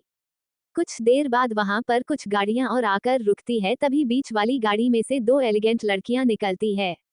साहिल तो दोनों को ही आंखें फाड़कर देख रहा था, लेकिन शिवन्या की खूबसूरती कुछ ज्यादा ही निखर कर सामने आ रही थी। इस वक्त वह ऑफिशियल कपड़ों में बहुत ही ज्यादा ब्यूटीफुल लग रही थी। साहिल तो उन्हें देखता ही रह गया, लेकिन जैसे ही वो दोनों लड़कियां साहिल के पास आई तो साहिल अपने होश में आया, लेकिन उन्होंने साहिल को इग्नोर किया और उनमें से एक लड़की ने दीपाली को गले से लगाया। तभी दीपाली ने कहा, दीदी क्या बात है, आप तो कुछ नहीं ब्यूटीफुल लग रही है। तभी युक्ति ने भी उसे गले से लगाया और कहा, तू कैसी है। दीपाली ने कहा, मैं ठीक हूँ दीदी, पर आप दोनों कैसी है। युक्ति ने कहा, हम दोनों ही तुम्हारे सामने है और तुम देख सकती हो कि हम कैसी है। लेकिन वही शिवन्या का ध्यान तो इधर उधर देखने में था। दीपाली ने शिवन्या से कहा, दीदी आपका ध्यान कहाँ है, मैं इतने दिनों बाद आई हूँ फिर भी आप मुझे ऐसे इग्नोर कर रही है। तभी शिवन्या का ध्यान दीपावली पर गया। उसने कहा, ऐसी कोई बात नहीं है, अगर मैं तुम्हें इग्नोर ही करती तो यहाँ पर तुम्हें लेने के लिए क्यों आती। कितनी देर में है। साहिल भी 2 कदम आगे बढ़कर शिवन्या से बोल, तो आप है दीपाली की दीदी, मैंने नहीं सोचा था कि आप इतनी ब्यूटीफुल होगी। शिवन्या ने कहा, तुम कौन हो। तभी दीपाली ने शिवन्या से कहा, दीदी यह मेरा क्लासमेट है और यह बजाज फैमिली से है। शिवन्या ने कहा, अच्छा तो ये तुम्हारी क्लास में पढ़ता है, लेकिन मुझे तो लगता है कि इसने पढ़ाई पर कम ध्यान दिया है और फ्लर्टिंग करने पर ज्यादा। तभी साहिल ने कहा, मिस मैं कहाँ फ्लर्टिंग कर रहा हूँ, आपको देखकर तो मेरे मुंह से शब्द अपने आप ही निकल रहे हैं। शिवन्या ने उसे इग्नोर किया और दीपाली से कहा, वह कहाँ पर है। दीपाली ने कहा, कौन दीदी। तभी शिवन्या ने कहा, अर्जुन मुझे कहीं दिखाई नहीं दे रहा, क्या वो यहाँ से चला गया। साहिल उस अर्जुन से बहुत ज्यादा चिढ़ गया था, लेकिन तभी शिवन्या का ध्यान थोड़ी दूरी पर खड़ी टैक्सी पर गया जिससे अर्जुन टेक लगाकर खड़ा हुआ था। अर्जुन को देखकर शिवन्या के चेहरे पर मुस्कुराहट आ गई और ये देखकर साहिल और ज्यादा जल गया था। साहिल उस तरह का लड़का था जो लोगों को पैसों से कंपेयर करता था और उसका मानना था कि पैसों से हर चीज खरीदी जा सकती है। और आज वह एक ऐसे लड़के को देख रहा था जिसके पीछे इतनी खूबसूरत लड़कियां पागल थी। साहिल कुछ और कहता उससे पहले ही शिवन्या ने दीपाली का हाथ पकड़ा और वो अर्जुन के सामने जाकर खड़ी हो गई। शिवन्या ने कहा, तुम यहाँ पर अकेले क्यों खड़े हो, तुम दीपाली से मिले। क्या होगा जब दीपाली को पता चलेगा कि उसकी बहन ने शादी कर ली है। और जी अर्जुन को वह गरीब आदमी समझ रही थी, वह उसकी बहन का हस्बैंड है। और सौम्या अर्जुन को कैसे जानती है। शिवन्या ने दीपाली का हाथ पकड़ा और वह अर्जुन के सामने जाकर खड़ी हो गई। शिवन्या ने कहा, तुम यहाँ पर अकेले क्यों खड़े हो, तुम दीपाली से मिले। अर्जुन ने कहा, हाँ मैं इससे मिल लिया, लेकिन ये तुम्हारे साथ ही जाना चाहती है। दीपाली ने कहा, दीदी यह कौन है। शिवन्या ने मुस्कुराहट चेहरे पर लाते हुए जवाब दिया, ये तो तुम्हें दादाजी ही बता सकते हैं। तभी साहिल बीच में आते हुए बोला, miss Shivanya you are so beautiful, आपसे मिलकर अच्छा लगा। शिवन्या ने भी उससे कहा, थैंक्स फॉर कम्प्लीमेंट, और मुझे भी तुमसे मिलकर अच्छा लगा, तो तुम दीपाली के क्लासमेट हो। साहिल बजाज ने हाँ मैं जवाब दिया। उसके बाद उसने कहा, मिस शिवन्या ये लड़का कौन है। और देखो तो सही, ये दीपाली लेने के लिए टैक्सी लेकर आया था। शिवन्या ने मुस्कुराते हुए कहा, यह मेरा बॉयफ्रेंड है। अब ये टैक्सी लेकर आए हैं तो हमें तो उनके साथ जाना ही होगा। दीपाली तुम युक्ति के साथ कार में बैठो, मैं अर्जुन के साथ आती हूँ। दीपाली भी ये सुनकर बहुत ज्यादा हैरान हो गई। उसकी बहन ने उस लड़के को अपना बॉयफ्रेंड बताया। उसने कहा, दीदी मैं आपसे इतने दिनों बाद तो मिली हूँ, मैं भी आपके साथ ही चलूंगी। और उसके बाद उन्होंने साहिल को बाय बोला और फिर वह सभी वहां से टैक्सी में बैठकर, टैक्सी बीच में चल रही थी और उसके साथ साथ लग्जरी गाड़ियां चल रही थी। साहिल बजाज ये देखकर गुस्से में तेल मिल गया। उसे बर्दाश्त नहीं हुआ कि एक गरीब सा लड़का इतनी ब्यूटीफुल लड़की का बॉयफ्रेंड हो सकता है। पता नहीं आजकल की लड़कियों को क्या हो गया है। वहीं शिवन्या, अर्जुन और दीपाली टैक्सी में जा रहे थे। दीपाली ने कहा, दीदी तो अर्जुन आपका बॉयफ्रेंड है। शिवन्या ने ना में सिर हिला दिया। दीपाली ने कहा, अभी तो आपने बोला कि यह लड़का आपका बॉयफ्रेंड है। तभी दीपाली ने कहा, तूने देखा नहीं वह तेरा क्लासमेट कैसे मुझे घूर कर देख रहा था। तुझे ऐसे लड़कों से दूर रहना चाहिए। मैं लड़कों की नजर देखकर ही पहचान जाती हूँ कि उनके दिल में क्या है। दीपाली ने कहा, वह ऐसा ही है और वह सिर्फ मेरा क्लासमेट है, ना कि कोई फ्रेंड है। लेकिन आप ये बताओ कि यह अर्जुन है कौन? शिवन्या ने कहा, तुम उसी से क्यों नहीं पूछ लेती? दीपाली ने अर्जुन से पूछा तो अर्जुन शिवन्या की तरफ देखने लगा। शिवन्या ने अपनी पलकें झपका दी। अर्जुन शिवन्या का इशारा समझ गया और उसने दीपाली से कहा, मैं शिवन्या का हस्बैंड हूँ। ये सुनते ही दीपाली को बड़ा झटका लगा। उसे यकीन ही नहीं हुआ कि उसने जो सुना है वह सच है। अब तो उसे अर्जुन के बारे में सब कुछ जानना था। लेकिन शिवन्या ने उससे कहा, पहले घर चलो फिर मैं तुम्हें सारी बातें बताती हूँ। कुछ ही देर में वह सभी खुराना मेंशन पहुँच गए। दादाजी ने अपनी छोटी पोती को गले से लगाया और उससे पूछा कि तुम्हें कोई परेशानी तो नहीं हुई यहाँ तक आने में? दीपाली ने कहा, दादाजी क्या आप मेरे लिए एक गाड़ी भी नहीं भेज सकते थे? मुझे यहाँ तक टैक्सी में आना पड़ा। दादाजी ने कुछ सोचा और फिर कहा, मेरी ही गलती थी। मैं अर्जुन को गाड़ी देना भूल गया था। लेकिन कोई बात नहीं, तुम अर्जुन से तो मिली होगी। दीपाली ने कहा, मैं अर्जुन से मिला हूँ। लेकिन दादाजी यह सब क्या है? शिवन्या, दीदी की शादी कब हुई? तभी अर्जुन ने कहा, दादाजी मैं चलता हूँ। मैं आपको बताया था ना कि मुझे कल किसी जरूरी काम से निकलना है। दादाजी ने कहा, हमारे साथ डिनर करो फिर चले जाना। इतना सुनकर अर्जुन वहीं रुक गया और उन सब ने साथ बैठकर डिनर किया। फिर वह वहां से जाने लगा। तभी शिवन्या ने कहा, युक्ति तुम्हें छोड़ देगी। लेकिन दादाजी ने शिवन्या की बात काटते हुए कहा, ये लो गाड़ी की चाबी। आज के बाद तुम्हें टैक्सी लेने की जरूरत नहीं है। लेकिन अर्जुन ने वह चाबी नहीं ली और कहा, दादाजी इसकी कोई जरूरत नहीं है। इसके बाद वह युक्ति के साथ जाने लगा। तभी दादाजी ने कहा, मुझे पता है तुम मेरी बात नहीं मानोगे, लेकिन ये तुम्हारे दादाजी की तरफ से ही छोटा सा गिफ्ट है। क्या तुम हमें अपनी फैमिली नहीं समझते? तभी अर्जुन ने सोचा कि अब मुझे काफी लंबा सफर तय करना है तो उसके लिए गाड़ी सही रहेगी। और फिर यह बात सोचते हुए उसने कार की चाबी ले ली और कहा, दादाजी इसी में जब तक अपने पास रखूंगा तब तक मैं अपनी कार नहीं खरीद लेता। दादाजी ने कहा, ठीक है। उसके बाद अर्जुन वहां से निकल गया। कितनी देर में शिवांगी और राजवीर भी आ गए थे। वह दीपाली के लिए कुछ शॉपिंग करने के लिए गए थे। उसके बाद उन्होंने दीपाली को अर्जुन के बारे में बताया कि कैसे शिवन्या ने उससे शादी की थी और यह भी बताया कि वो बहुत अच्छा लड़का है। दीपाली ने कहा, हो सकता है उसने आप लोगों को बेवकूफ बनाया हो। मुझे नहीं लगता कि वो इतना अच्छा होगा जितना आप बता रहे हैं। लेकिन कोई बात नहीं, यह मैं अपनी तरफ से पता लगा लूंगी। तभी शिवन्या ने कहा, अब तुम उसके बारे में ज्यादा कुछ पता नहीं लगा सकती क्योंकि हमें नहीं पता वह कब वापस आएगा। मैं उसे छोड़ने के लिए जाने वाली थी लेकिन तुम इतने सालों बाद आई हो इसलिए मुझे यहाँ रुकना पड़ा। दीपाली ने कहा, दादाजी वह कहाँ जा रहा है? कभी दीपाली ने कहा, उसे एक रिसर्चर की जॉब मिली है और वह अपने दम पर कुछ करना चाहता है, इसलिए हम चाहकर भी उसे नहीं रोक पाए। तुम्हें पता है उसे एंटीक चीजों की बहुत अच्छी समझ है। ये बात मुझे उसी ने बताई। यही वजह है थी कि उसे रिसर्चर की जॉब मिल गई। अर्जुन ने घर पहुंचने के बाद अपनी मां से कुछ देर बैठकर बात की और फिर वह अपने कमरे में चला गया। शालिनी ने मुझसे कहा कि तेरे आने के बाद मुझे तुझसे कुछ जरूरी बात करनी है। अपने कमरे में जाने के बाद उसने कल्टीवेशन करना शुरू किया और अब ड्रैगन उसके सामने आ चुका था। उसने ड्रैगन से बात की और पूछा कि हमें किस तरफ जाना है। तब ड्रैगन ने उसे बताया कि उसे किस तरफ से एनर्जी महसूस हो रही है। उसके बाद अर्जुन ने कहा कि वहां तक कैसे पहुंचेंगे। ड्रैगन उसकी बात को सुनकर दहाड़ने लगा, जैसे कि वह अर्जुन का मजाक उड़ा रहा है। उसने अर्जुन से कहा कि वह सब तुम मुझ पर छोड़ दो। उसने नहीं सोचा था कि वह ड्रैगन की सहायता से वहां पर पहुंच सकता है। अर्जुन ने रात को कुछ देर आराम किया और फिर सुबह अपने सफर पर जाने के लिए तैयार हो गया। शिवन्या सुबह उससे मिलने के लिए आ गई थी। शिवन्या को वहां पर देखकर शालिनी के चेहरे पर मुस्कुराहट आ गई। घर से बाहर निकालने के बाद शिवन्या ने अर्जुन को गले से लगाया और कहा कि तुम जल्दी वापस आना। और तुम्हें ऐसी जॉब करने की क्या जरूरत है। शिवन्या की बात सुनकर अर्जुन मुस्कुरा दिया। शिवन्या ने कहा तुम कहाँ जाने वाले हो। तभी अर्जुन ने कहा ये बात मैं तुम्हें नहीं बता सकता और यही वजह है कि तुम मुझे छोड़ नहीं सकती। वह लोग मुझे खुद ही रास्ते में रिसीव कर लेंगे। ठीक है अब मैं चलता हूँ। इतना कहकर अर्जुन वहां से पैदल जाने लगा। कुछ दूर जाने के बाद जब उसने देखा कि आसपास कोई नहीं है तो उसने अपने ड्रैगन को बुलाया और ड्रैगन ने उसके सामने आते ही एक दहाड़ लगाए और उसके मुंह से हरे रंग का कोहरा निकलने लगा जिसने उन दोनों को ढक लिया और देखते ही देखते वह दोनों वहां से गायब हो गए। कुछ देर बाद अर्जुन ड्रैगन के साथ खतरनाक जंगल में था और वहां का वातावरण भी बहुत गर्म था। अर्जुन ने कहा हम कहां पर आ गए। ड्रैगन ने उसे बताया कि यह वही जगह है जहां पर हमें आना था। बस अब आगे कदम बढ़ाओ क्योंकि मैं नहीं चाहता था कि तुम सीधे किसी खतरे में पड़ जाओ, इसलिए यहाँ पर तुम्हें चौकन्ना रहना होगा क्योंकि अभी तुम्हारा शरीर इतना मजबूत नहीं हुआ है। हालांकि रोज तुम्हें ग्रीन बीटल बिस्ट से एनर्जी मिलती रहती है जिसकी वजह से तुमसे थोड़ी उम्मीद तो की जा सकती है। उसके बाद वह ड्रैगन गायब हो गया और आगे का सफर अर्जुन को खुद ही तय करना था। अर्जुन उस कटीले जंगल को पार करने लगा। वहां पर बड़े बड़े मिट्टी के टीले थे। कुछ घंटे के सफर के बाद वो एक मिलिट्री छावनी के पास पहुंच गया। उसे हैरानी हुई कि यहाँ पर मिलिट्री क्या कर रही है, लेकिन तभी उसे याद आया कि पिछली बार भी ऐसी जगह मिलिट्री के कंट्रोल में थी। इसका मतलब उसके नाना जी ने इस जगह को भी अपने कंट्रोल में किया हुआ है।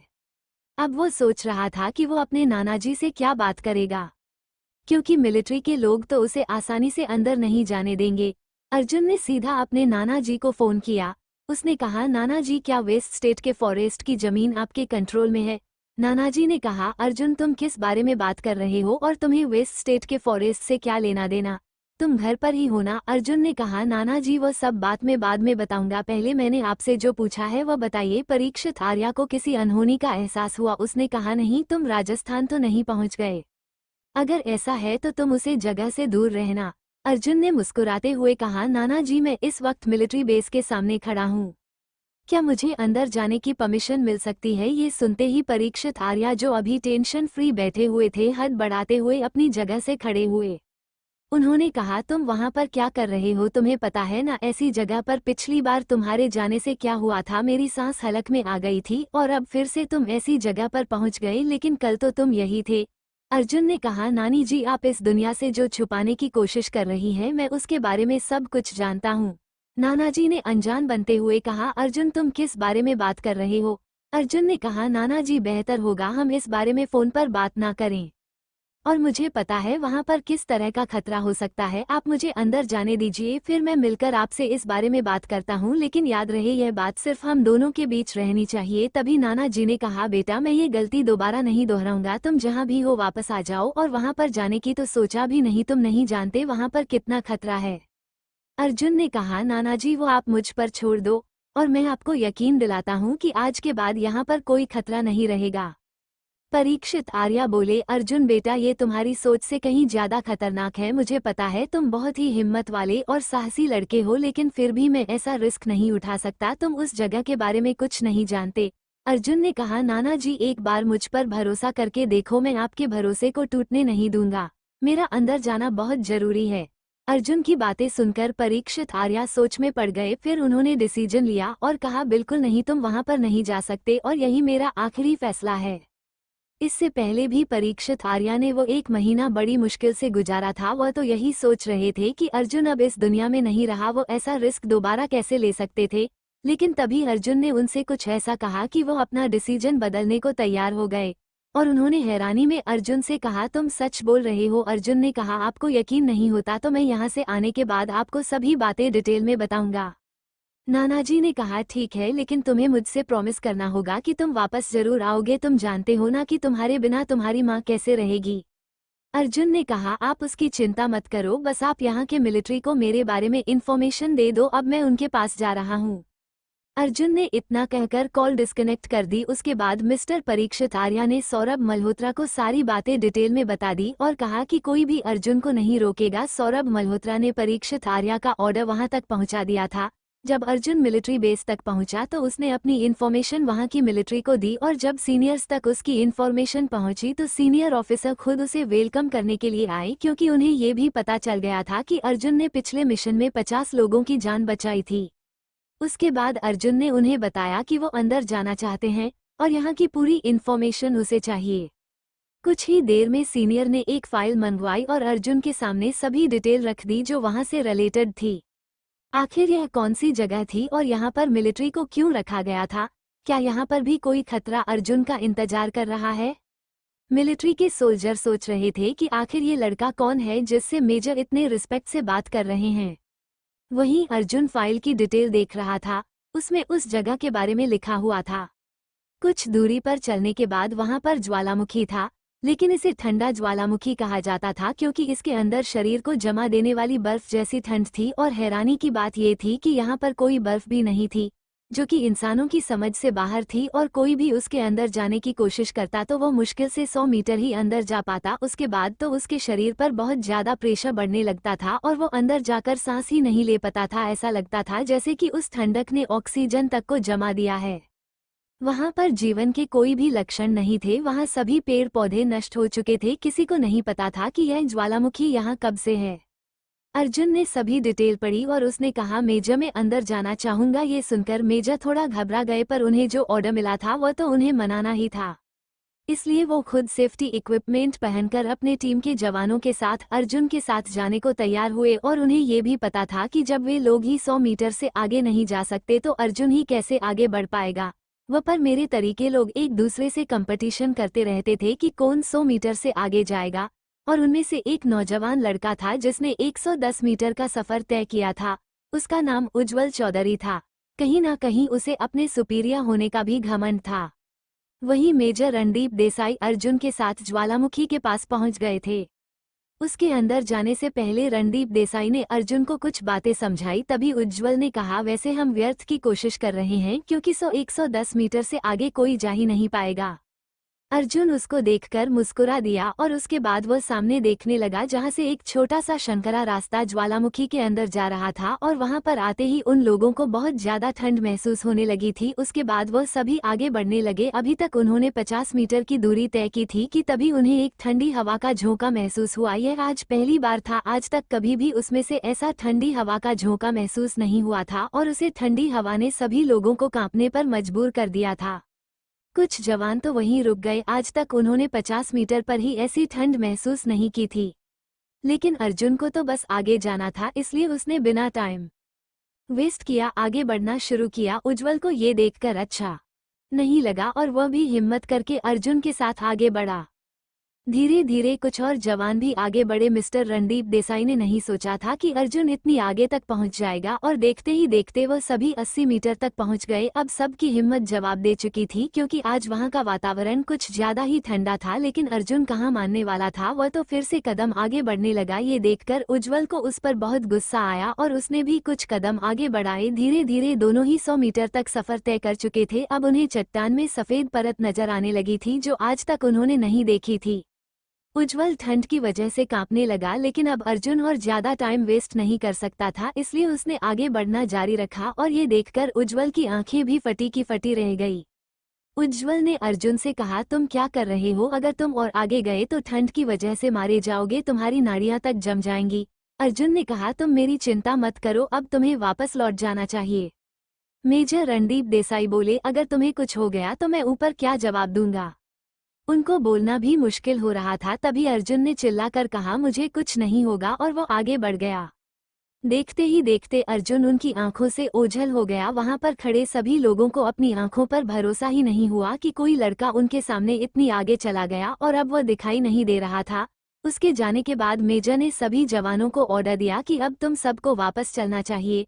उनके पास वापस जाने के सिवा कोई रास्ता नहीं था। जाते हुए मेजर सोच रहे थे कि यह लड़का कुछ अलग है। आप समझ आया कि किसने 50 लोगों को कैसे मौत के मुंह से बचाया होगा।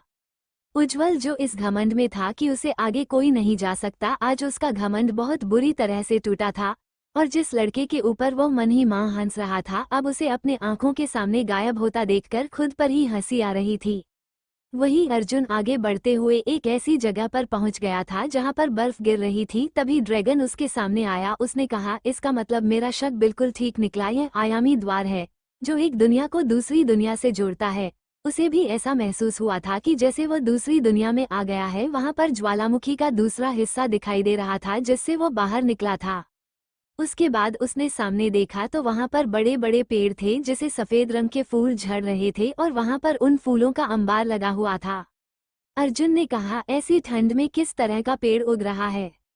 ड्रैगन उसी तरफ देख रहा था। उसने भी यह जगह पहली बार देखी थी, पर उसे वहां से एक ऊर्जा शक्ति का एहसास हो रहा था जो बहुत ही ज्यादा पावरफुल थी। उसने अर्जुन को आगे चलने का इशारा किया और फिर अर्जुन आगे बढ़ने लगा।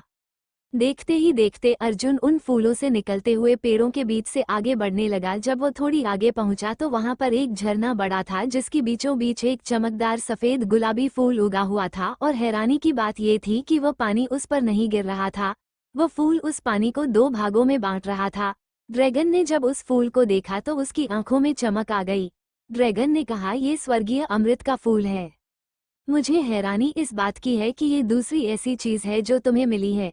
लोगों ने तो इन चीजों के बारे में सा नाटक नहीं है, और जिन्होंने सुना है यह उनके लिए एक रहस्य है। यह 9 प्राकृतिक शक्तिशाली उपहारों में से एक है, और कहा जाता है कि जो इन वस्तुओं के काबिल होगा ये चीज उन्हें ही मिलेगी। ड्रैगन किंग भी ऑन जो प्राकृतिक बहुमूल्य उपहारों में से एक था जो वेदांत को हासिल हुआ। अर्जुन ने कहा, स्वर्गीय अमृत फूल ये किस तरह का फूल है? तभी ड्रैगन ने कहा, अगर तुम इसे ग्रहण कर लोगे तो धीरे धीरे तुम्हारी आत्मा शक्ति जागृत हो जाएगी, जिसे जागृत करने के लिए लोगों को हजारों वर्ष लग जाते हैं। और दूसरी बड़ी बात यह है कि आत्मा शक्ति जागृत होने के बाद भी उसकी प्रगति होना नहीं रुकेगी और वो हर रोज बढ़ती है रहेगी। पहले तुम्हें ग्रीन बीटल बीस्ट मिला जिससे तुम्हारे शरीर की शक्ति बढ़ती है, और अब तुम्हारे आत्मा की शक्ति भी बढ़ने लगेगी। मुझे तो अपनी आंखों पर ही भरोसा नहीं हो रहा। अर्जुन ने कहा, और मैं इसे ग्रहण कैसे करूंगा? वहां तक पहुंचना ही मेरे लिए संभव है, क्योंकि जहां पर वो फूल है वो जगह चारों तरफ से पानी से घिरी हुई है। उस स्वर्गीय फूल और अर्जुन के बीच में एक गहरी खाई थी। अर्जुन चाहकर भी वहां तक नहीं पहुंच सकता था। अर्जुन ने ड्रैगन किंग से कहा कि वो वहां तक पहुंचेगा कैसे। तभी ड्रैगन किंग ने मुस्कुराते हुए कहा, इसका हल तो तुम्हें खुद ही निकालना पड़ेगा, लेकिन अगर इसकी किस्मत में तुमसे जोड़ना लिखा है तो ऐसा होने से कोई नहीं रोक सकता। अब तुम देखो तुम उस तक कैसे पहुंचोगे। अर्जुन ने कहा, वहां तक तो मैं पहुंच कर ही रहूंगा। और यह कहकर आगे बढ़ने लगा। जैसे जैसे वो आगे बढ़ रहा था उसे शीतल लहर महसूस हो रही थी, और ये लहर महसूस होते ही उसे याद आया कि उसने ज्वालामुखी के अंदर भी इस ठंडी लहर को महसूस किया था। जब किनारे पर पहुंचा तो उसके और उस फूल के बीच में एक गहरी खाई थी। इस वक्त ड्रैगन भी उसके सामने से जा चुका था, और वह वहीं खड़े रहकर सोचने लगती उसे कैसे स्वर्गीय फूल तक पहुंचना है। उसकी नज़र पिछले 1 घंटे से उस फूल पर थी जो बहुत बड़ा था। अर्जुन को ये भी नहीं पता था कि वो कैसे उस फूल को ग्रहण कर पाएगा। 1 घंटा बीतने के बाद उसने सोचा कि ऐसे बात नहीं बनेगी, और तभी उसका ध्यान बैठे हुए पानी पर गया। अर्जुन ने अपने आप से ही कहा, अगर वो यहाँ से गिरता भी है तो नीचे तो अपनी ही होगा। उसके बचने के 99% चांस है, तो क्यों ना नीचे ही कूदा जाए, क्या पता दूसरी तरफ से कोई रास्ता हो। उसने अपनी आंखें बंद करके गहरी सांस ली और फिर गहरी खाई में जंप लगा दी। लेकिन जैसे ही वो उसे गहरी खाई में कूदा तो उसे ऐसा लगा जैसे कि वह जमीन पर ही खड़ा है, और उसने वहीं खड़े रहकर जंप लगे हैं। जब उसने आंखें खोली तो वो हवा के बीच में खड़ा हुआ था। ये देखकर तो उसे अपनी आंखों पर भरोसा ही नहीं हुआ, और उसकी खुशी का ठिकाना ही नहीं रहा। अर्जुन को रास्ता मिल गया था स्वर्गीय फूल तक पहुंचने का। अर्जुन आगे बढ़ने लगा। अब उसे एक एक कदम बढ़ाना मुश्किल हो रहा था, क्योंकि उसे भी शरीर को कपकपाने वाली ठंड महसूस हो रही थी। ऐसा लग रहा था जैसे कि उसके दिमाग तक का खून जम गया है। लेकिन अर्जुन की आंखों में सिर्फ उस स्वर्गीय फूल को पाने की चमक थी। अर्जुन का शरीर उसका साथ नहीं दे रहा था, और फिर भी अर्जुन दर्द को सहते हुए स्वर्गीय अमृत फूल की तरफ कदम बढ़ा रहा था। उसके शरीर पर सफेद परत भी दिखाई देनी शुरू हो गई थी, लेकिन उसने अपने कदम नहीं रोके। अर्जुन का पूरा शरीर नीला पड़ गया। अब उसकी आंखें भी बंद होने लगी, और वो बस 3 कदम की दूरी पर ही था। और अब उसका शरीर पूरी तरह से साथ छोड़ चुका था, और वह वहीं गिर गया। जैसे ही उसका शरीर वहां पर गिरा तो वो हवा में नहीं रुका और बहुत ही स्पीड में नीचे जाने लगा। वो उसे खाई की गहराई में जा रहा था। तभी उसे कुछ धुंधली तस्वीर नजर आने लगी, जिसमें एक लड़की जिसका चेहरा दिखाई नहीं दिया वो किसी लड़के से गले मिल रही थी, और वो लड़का भी खुशी खुशी उसके गले से लगा। और तभी उस लड़की ने उस लड़के के सीने में अपनी तलवार उतार दी। ये सब इतनी जल्दी हुआ था कि लड़का कुछ समझ नहीं पाया। ये दृश्य बहुत ही धुंधला था, लेकिन अर्जुन को ऐसा लगा जैसे कि किसी ने वो तलवार उसके ही सीने में गड़ा दी हो। तभी अर्जुन के मुंह से एक जोरदार चीख निकली, और उसके शरीर से भी चमकदार सुनहरी रोशनी निकलने लगी। उसके शरीर पर जो सफेद परत जम चुकी थी अब वो धीरे धीरे गायब होने लगी थी। उसकी सांसें उसका साथ छोड़ने को तैयार थी, लेकिन अब सब कुछ बदल चुका था। जब उसने अपनी आंखें खोली तो चारों तरफ सुनहरी रोशनी फैल गई और वो रोशनी बहुत ही ज्यादा पावरफुल थी। उसने वहां की सारी बर्फ को पिघला दिया था और अब उसका शरीर एक जगह पर रुका और फिर वापस ऊपर की तरफ बढ़ने लगा। अगले ही पल अर्जुन स्वर्गीय अमृत खोल के सामने पहुंच चुका था और तभी उस बड़े से फूल से बर्फीला गोला निकला जो अर्जुन की तरफ बढ़ने लगा। फिर कैसे अर्जुन स्वर्गीय अमृत फूल हासिल करेगा और क्या अर्जुन उस बर्फीले गोले से अपने आप को बचा पाएगा? और ये दुनिया कौन सी है जहां पर अर्जुन पहुंचा था? वो लड़की कौन थी जिसने उसे लड़के पर अटैक किया था? जैसे ही स्वर्गीय फूल ने बर्फीले गोले का अटैक अर्जुन पर किया, अर्जुन के शरीर से भी सुनहरी रोशनी का एक छोटा सा गोला निकला जो उसे बर्फीले गोली से टकराया और वो बर्फीला गोला हजारों टुकड़ों में टूट गया। अर्जुन ने भी उस फूल को दूसरा मौका नहीं दिया और जल्दी से आगे बढ़कर बड़ी सावधानी से उसके तने को पकड़ लिया और उसे अपनी पूरी ताकत के साथ उखाड़ने लगा। तभी उस फूल से सफेद दूध जैसी चमक चारों तरफ फैलने लगी और उस फूल का साइज छोटा होने लगा। उस स्वर्गीय फूलों से निकली चमक को अर्जुन की बॉडी अब जॉब करने लगी थी और देखते ही देखते स्वर्गीय अमृत फूल एक हथेली के बराबर का हो गया था। और उसके बाद अर्जुन उस फूल को तने से तोड़ने की कोशिश करने लगा, लेकिन वो अभी भी स्वर्गीय फूल को तोड़ नहीं पा रहा था। उसकी सभी कोशिश व्यर्थ थी। अर्जुन ने कहा, अब मैं इस स्वर्गीय फूल को कैसे हासिल करूं? वो इसी बारे में सोच रहा था, तभी उसके सामने ड्रैगन आ गया। उसने दहाड़ते हुए कहा, तुम इसे हासिल भी कर पाओगे, क्योंकि देखने से तो ऐसा लगता है जैसे कि तुम इसके काबिल ही नहीं हो। पता नहीं ड्रैगन किंग ने तुम्हें क्या देखा। दरअसल ड्रैगन अर्जुन की अंदर की आग को भड़काना चाहता था और उसकी तरकीब भी काम कर रही थी। ड्रैगन ने आगे कहा, पहली बार ड्रैगन किंग से किसी को पहचानने में गलती हुई है। तुम एक तुच्छ और कमजोर इंसान हो।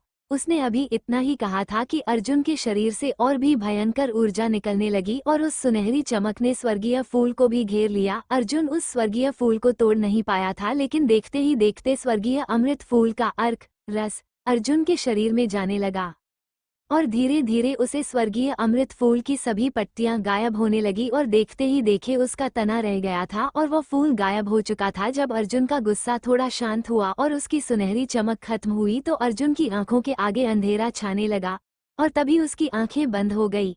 उसने अपने आप को नीचे गिरते हुए देखा। वो कुछ कर पाता उससे पहले ही वो बेहोश हो चुका था। वही दीपाली शिवन्या के पीछे पड़ी हुई थी। दीदी, आपने क्या सोचकर उस लड़के से शादी की थी? मुझे आए 10 दिन हो गए और मैं तो आज तक उसे एक बार भी यहाँ नहीं देखा। आप ये सब कैसे एडजस्ट कर पाओगे? मैं नहीं सोचा था कि आप ऐसा कदम उठाओगे। मुझे तो वो लड़का ही फ्रॉड लगता है। शिवन्या ने गुस्से में कहा, दीपाली, मैंने उसके बारे में तुम्हें सब कुछ तो बता दिया है, और कोई क्यों ही मुझे बुलेट से बचाता। तभी दीपाली ने कहा, दीदी आप बहुत भोली हो, यही तो मैं कहना चाहती हूँ। आप ही सोचो कि आज की जमाने में कौन किसके लिए गोली खाता है। ये कुछ ज्यादा ही फिल्मी नहीं हो गया?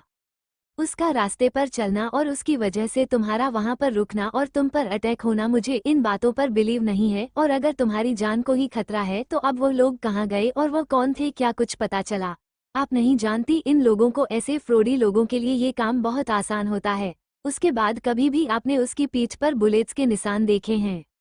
शिवन्या ने कहा, बस बहुत हुआ, तुम जैसा सोच रही हो ऐसा कुछ नहीं है। तुम्हें पता है उसे बचाने के लिए कितने बड़े बड़े लोग आए थे? खुद वीरेंद्र शेखावत तक उसे बचाने के लिए इवेंट में आ गया था और उसके बाद एक और शख्सियत आई थी, उसके बारे में तो आज तक हमें भी नहीं पता। इतने सारे चौपर एक साथ उसे लेने के लिए आए थे। क्या तुम्हें लगता है कि वो पैसों के लिए ऐसा करेगा? अगर तुम उसे इवेंट में अपनी आंखों से देखी तो तुम ऐसा बोलने की हिम्मत भी नहीं करती। उसकी हालत मैंने अपनी आंखों से देखी थी। और वह जेल में भी मेरे लिए चला गया था। वहां भी उसे कोई पावरफुल आदमी ही बचाने के लिए आया था। तभी दीपाली ने कहा, तो दीदी मैं कौन सा कह रही हूँ कि वो गरीब है और पैसों के लिए तुम्हारे पास है? क्या पता उसे तुमसे क्या चाहिए। एक से बढ़कर एक रईस आदमी भी ऐसे होते हैं जिन्हें जो चाहिए होता है वो उसे किसी भी कीमत पर हासिल करके रहते हैं। दीदी एक बात तो आप भी मानती है ना कि आप ब्यूटीफुल हो, और क्या आप दोनों के बीच कुछ ऐसा वैसा हुआ है? क्या पता ये लड़का इसी वजह से आपके पीछे हो। ये सुनते ही शिवन्या को वह रात याद आ गई जब वो नशे में थी। उसने कहा, ऐसा कुछ नहीं है। तभी दीपाली ने कहा, अगर ऐसा नहीं है तो वह बस तुम्हें हासिल करना चाहता है और जरूर उसे तुम्हारे बारे में सब कुछ पता होगा। अब शिवन्या से यह बर्दाश्त नहीं हुआ और उसने कहा, तुमसे किसने कहा था कि साइकोलॉजी में क्रिमिनोलॉजी का सब्जेक्ट लेना है? तुम साइकोलॉजी पढ़कर पागल हो गई हो और तुम्हारा दिमाग इन सब चीजों में ही चलता है। मैं पूरी रात उसके साथ नशे में थी और वह चाहे तो मेरे साथ कुछ भी कर सकता था, लेकिन उसने मेरे साथ ऐसा कुछ नहीं किया। क्या अब भी तुम उसके बारे में ऐसी बातें करोगी? और तुम्हें पता है इतना हैंडसम है कि उसके लिए लड़कियों की कमी नहीं होगी, फिर भी वो किसी को नजर उठाकर भी नहीं देखता। शादी करने के लिए वो मेरे पास नहीं आया था, मैं उसके पास गई थी। उसने मुझे साफ साफ मना कर दिया था कि वो मुझसे शादी नहीं करेगा। तभी दीपाली ने कहा, फिर ऐसा क्या हुआ जो उसने आपसे शादी की?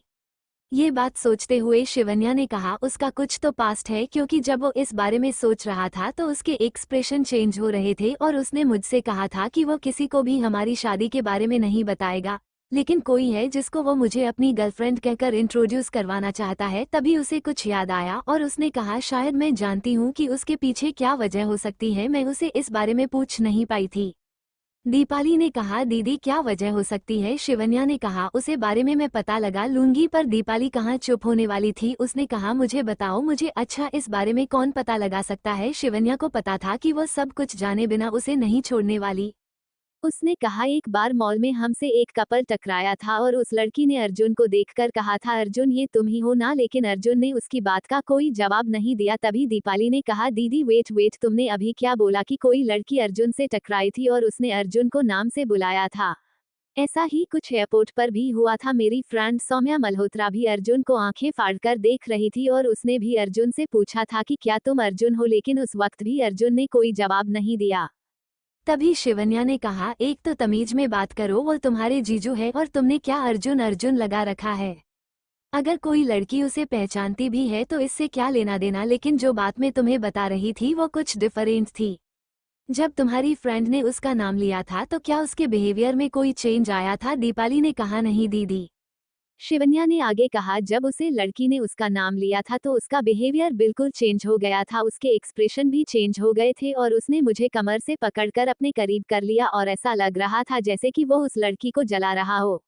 और मुझे उनका नाम तो नहीं पता, लेकिन वो लड़की वर्मा फैमिली से थी और वह लड़का महर्षि फैमिली से था। और अब मेरा दिमाग खाना बंद करो, मुझे इस बारे में कोई बात नहीं करनी। इतना कहकर शिवन्या गुस्से में वहां से जाने लगी। तभी दीपाली ने उसके पीछे से आते हुए कहा, आप इन बातों को छोड़ो, वैसे आपने शायद यह शादी मजबूरी में की हो, लेकिन अब आपको देखकर लग रहा है कि आप उनसे प्यार करने लगी हो और मैं नहीं चाहती कि कोई भी आपको हट करे। तभी शिवन्या ने कहा, ये बकवास बातें बंद करो, मैं अभी तक अर्जुन को अच्छे से जानती भी नहीं हूँ और तुम प्यार की बात कर रही हो। दीपाली ने कहा, दीदी मुझसे झूठ मत बोलो। पिछले 10 दिनों से आप कैसे उनका इंतजार कर रही हो यह मुझे अच्छा कौन जान सकता है, और एक वह है, उन्होंने आपको एक बार भी कॉल तक नहीं की। इसलिए मुझे उन पर बहुत ज्यादा गुस्सा आ रहा है और आप हो कि मेरे पीछे पड़ी हो कि हमसे तमीज में बात करूं। तभी दादाजी ने वहां पर आते हुए कहा, दीपाली वह अच्छा लड़का है, उसके बारे में तुम्हें इतना नहीं सोचना चाहिए। मुझे तो टेंशन तेरी है, पता नहीं तुझे कैसा लड़का मिलेगा। शिवन्या को इस वक्त अर्जुन की बहुत याद आ रही थी। उसने अपने आप से ही कहा, अर्जुन तुम कब वापस आओगे? और यही सोचते हुए वह अपने कमरे में चली गई। शालिनी अपने विला में थी और पिछले कुछ दिनों से परीक्षित आर्या रोज वहां पर चक्कर काट रहे थे। इस बार भी अर्जुन ने उन्हें टेंशन दे दी थी, क्योंकि मेजर मल्होत्रा ने उन्हें सारी इन्फॉर्मेशन दे दी थी कैसे अर्जुन उसे ज्वालामुखी में भी अंदर चला गया और वहां तक कोई भी नहीं जा सकता।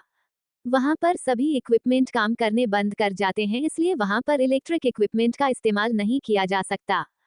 अब उन्हें अर्जुन की चिंता होने लगी थी, लेकिन इस बार शालिनी बहुत ज्यादा शांत थी, क्योंकि उन्हें पता था कि अर्जुन कहाँ गया है। वह तो यही सोच रही थी कि वो कंपनी के काम से गया है और वहां पर नेटवर्क भी नहीं आता। अर्जुन ने साफ साफ बता दिया था कि जब भी उन्हें कोई प्रोजेक्ट हैंडल करना होता है तो उनकी कंपनियां उन्हें फोन अलाउड नहीं करती। परीक्षित आर्य अभी तक शिवन्या से नहीं मिले थे, उन्होंने बस शिवन्या की एक झलक देखी थी, वह भी पुलिस स्टेशन के बाहर। वही दीपाली ने सौम्या से मिलने की प्लानिंग की। वो अर्जुन के बारे में सब कुछ जानना चाहती थी और अर्जुन के लिए उसका इंटरेस्ट बढ़ता ही जा रहा था। वो खुद भी नहीं समझ रही थी कि ऐसा क्यों था, शायद वो अपनी बहन को लेकर कुछ ज्यादा ही पजेसिव थी। वही अर्जुन को 10 दिन बाद होश आया। उसने अपनी आंखें खोली तो इस वक्त को गहरी खाई के किनारे पर था और उसे जगह पर अब सिर्फ अंधेरा बचा था, वहां की सारी चमक गायब हो गई थी। देखने में लग रहा था कि वहां का आयामी द्वारा भी बंद हो गया है। ये देखकर अर्जुन थोड़ा घबरा गया और वो इधर उधर देखने लगा। अभी तक उसका और किसी चीज पर ध्यान नहीं था। अर्जुन यही सोच रहा था कि अब वो वापस कैसे जाएगा। अर्जुन के जागने के बाद ड्रैगन भी उसके सामने आ गया था। ड्रैगन ने इंसानों की भाषा में बात करते हुए कहा, तो तुम जाग ही गए। अर्जुन ने कहा, इस बार मैं कितने दिनों बाद उठा हूँ, कहीं ऐसा तो नहीं है अब मुझे 1 साल से ज्यादा का वक्त हो गया हो। तभी ड्रैगन ने कहा, अभी तुम्हें 10 दिन हुए हैं और अच्छी बात है कि तुम जल्दी उठ गए, इसका मतलब तुम्हारा शरीर धीरे धीरे मजबूत तो हो रहा है। अर्जुन ने कहा, अब यहाँ पर कोई भी रास्ता दिखाई नहीं दे रहा, मैं वापस अपनी दुनिया में कैसे जाऊंगा। ड्रैगन ने कहा, अब इसका एक ही तरीका है, तुम स्वर्गीय फूल की ऊर्जा को अपने शरीर में समाहित करो और अगर तुम 5वें लेवल का द्वार खोलने में सफल हुए तो मैं तुम्हें तुम्हारी दुनिया में पहुंचा सकता हूं, नहीं तो तुम यहीं फंसे रह जाओगे और कोई भी कुछ नहीं कर पाएगा। ड्रैगन की बात सुनकर अर्जुन घबरा गया था। उसने कहा, अगर ऐसा हुआ तो बहुत बड़ी प्रॉब्लम हो जाएगी, मुझे कैसे भी करके यहाँ से जाना होगा। उसके बाद वो अपनी बातों को सोचते हुए कल्टीवेशन में बैठ गया और ड्रैगन उसके चारों तरफ घूमने लगा। उसके शरीर में सफेद स्वर्गीय अमृत का अर्क बहने लगा, जो अर्जुन के ऑर्गेन्स के ऊपर सफेद परत बनाने लगा और देखते ही देखते वो परत शरीर के सभी ऑर्गेन्स और नसों में एब्जॉर्ब होने लगी और उसके शरीर की स्किन भी हटने लगी और उसे असहनीय पीड़ा का एहसास होने लगा। धीरे धीरे अर्जुन का शरीर बाहर से सफेद धूल में बदलने लगा था और देखते ही देखते अर्जुन का पूरा शरीर गायब हो गया। आखिर दीपाली क्यों अर्जुन पर विश्वास नहीं कर पा रही थी? क्या शिवन्या भी अर्जुन पर शक करने लगेगी और अर्जुन का शरीर कहाँ गायब हो गया? दीपाली और सौम्या मल्होत्रा एक 5 स्टार रेस्टोरेंट में बैठे हुए थे। दीपाली ने कहा, यार सौम्या, ये हमारा फाइनल ईयर है, इसके बाद तो पता नहीं हम एक दूसरे से मिल भी पाएंगे या नहीं। सौम्या ने कहा, दीपाली मैं तो तेरे साथ ही रहने वाली हूँ, तेरी जहाँ भी रिक्रूटमेंट हो मुझे एक बार बता देना, बाकी मेरा भाई संभाल लेगा। दीपाली ने कहा, हाँ तूने बताया था ना कि तेरा भाई आर्मी में एक बड़ी पोस्ट पर है। सौम्या ने बताया कि वो हमेशा से ही नाना जी के साथ रहते आए हैं, नाना जी ने ही उनका सिलेक्शन आर्मी में करवाया था, इसलिए वो छोटी उम्र में ही आर्मी में सेलेक्ट हो गए थे और अब तो उन्हें आर्मी में 10 साल से भी ज्यादा हो गए हैं। कुछ देर तक इधर उधर की बातें करने के बाद दीपाली ने कहा, यार तूने मेरी दीदी के बॉयफ्रेंड को तो देखा था ना, उसे देखकर तुमने किसी अर्जुन का नाम लिया था, वो कौन है? तभी सौम्या ने कहा, यार मुझे थोड़ी मिसअंडरस्टैंडिंग हो गई थी, वो अर्जुन नहीं हो सकता, उसके बारे में क्या बात करना। तभी दीपाली ने कहा, यार मुझे जानना है, अगर वो अर्जुन ही हुआ तो मैं नहीं चाहती कि मेरी बहन को कोई भी चीट करे। सौम्या ने हंसते हुए कहा, अगर तुम्हारी बहन का बॉयफ्रेंड अर्जुन होता तो तुम्हें टेंशन लेने की जरूरत नहीं थी। दीपाली ने कहा, तुम्हारे कहने का क्या मतलब है? सौम्या बोली, क्योंकि अर्जुन बहुत अच्छा लड़का था, खुद मैंने भी उसे प्रपोज किया था, लेकिन वो अपने गर्लफ्रेंड के लिए कुछ ज्यादा ही लॉयल था, पर उसे पागल को यह नहीं पता था कि उसकी गर्लफ्रेंड ऐसी नहीं थी जैसी वह सोचता था, उसके स्टैंडर्ड काफी हाई थे। पता नहीं अर्जुन ने उसमें ऐसा क्या देखा जो कि वो सिर्फ उसी को पसंद करता था। ये सुनकर दीपाली को बहुत बड़ा शॉक लगा। उसने कहा, क्या सच में उसकी कोई गर्लफ्रेंड है? सौम्या ने कहा, है नहीं थी। सौम्या की बात सुनकर दीपाली ने उसे कंफ्यूजन से देखा और कहा, क्या वो लड़की अब मर चुकी है? सौम्या किसी सोच में खो गई। उसने कहा, नहीं, उसकी गर्लफ्रेंड बिल्कुल ठीक है और मुझे पता चला है कि उसकी एंगेजमेंट भी हो गई है। दीपाली ने कहा, फिर अर्जुन का क्या हुआ? क्या अर्जुन ने उसे धोखा दिया? सौम्या ने हंसते हुए कहा, बुद्धू लड़की, वह बेचारा तो पता नहीं अब कैसा होगा। उसने कभी भी उस लड़की को धोखा नहीं दिया, बल्कि उसने अपनी पूरी जिंदगी उस घमंडी लड़की के नाम कर दी। दीपाली ने कहा, तुम्हारे कहने का क्या मतलब है? मैंने बताया कि आज से 6-7 साल पहले अर्जुन ने उस लड़की को एक बहुत बड़े एक्सीडेंट से बचाया था, उसके बाद वह कोमा में चला गया और तुम्हें पता है उसके बाद उसकी फैमिली ने उसकी माँ और उसको ऐसी हालत में ही घर से निकाल दिया।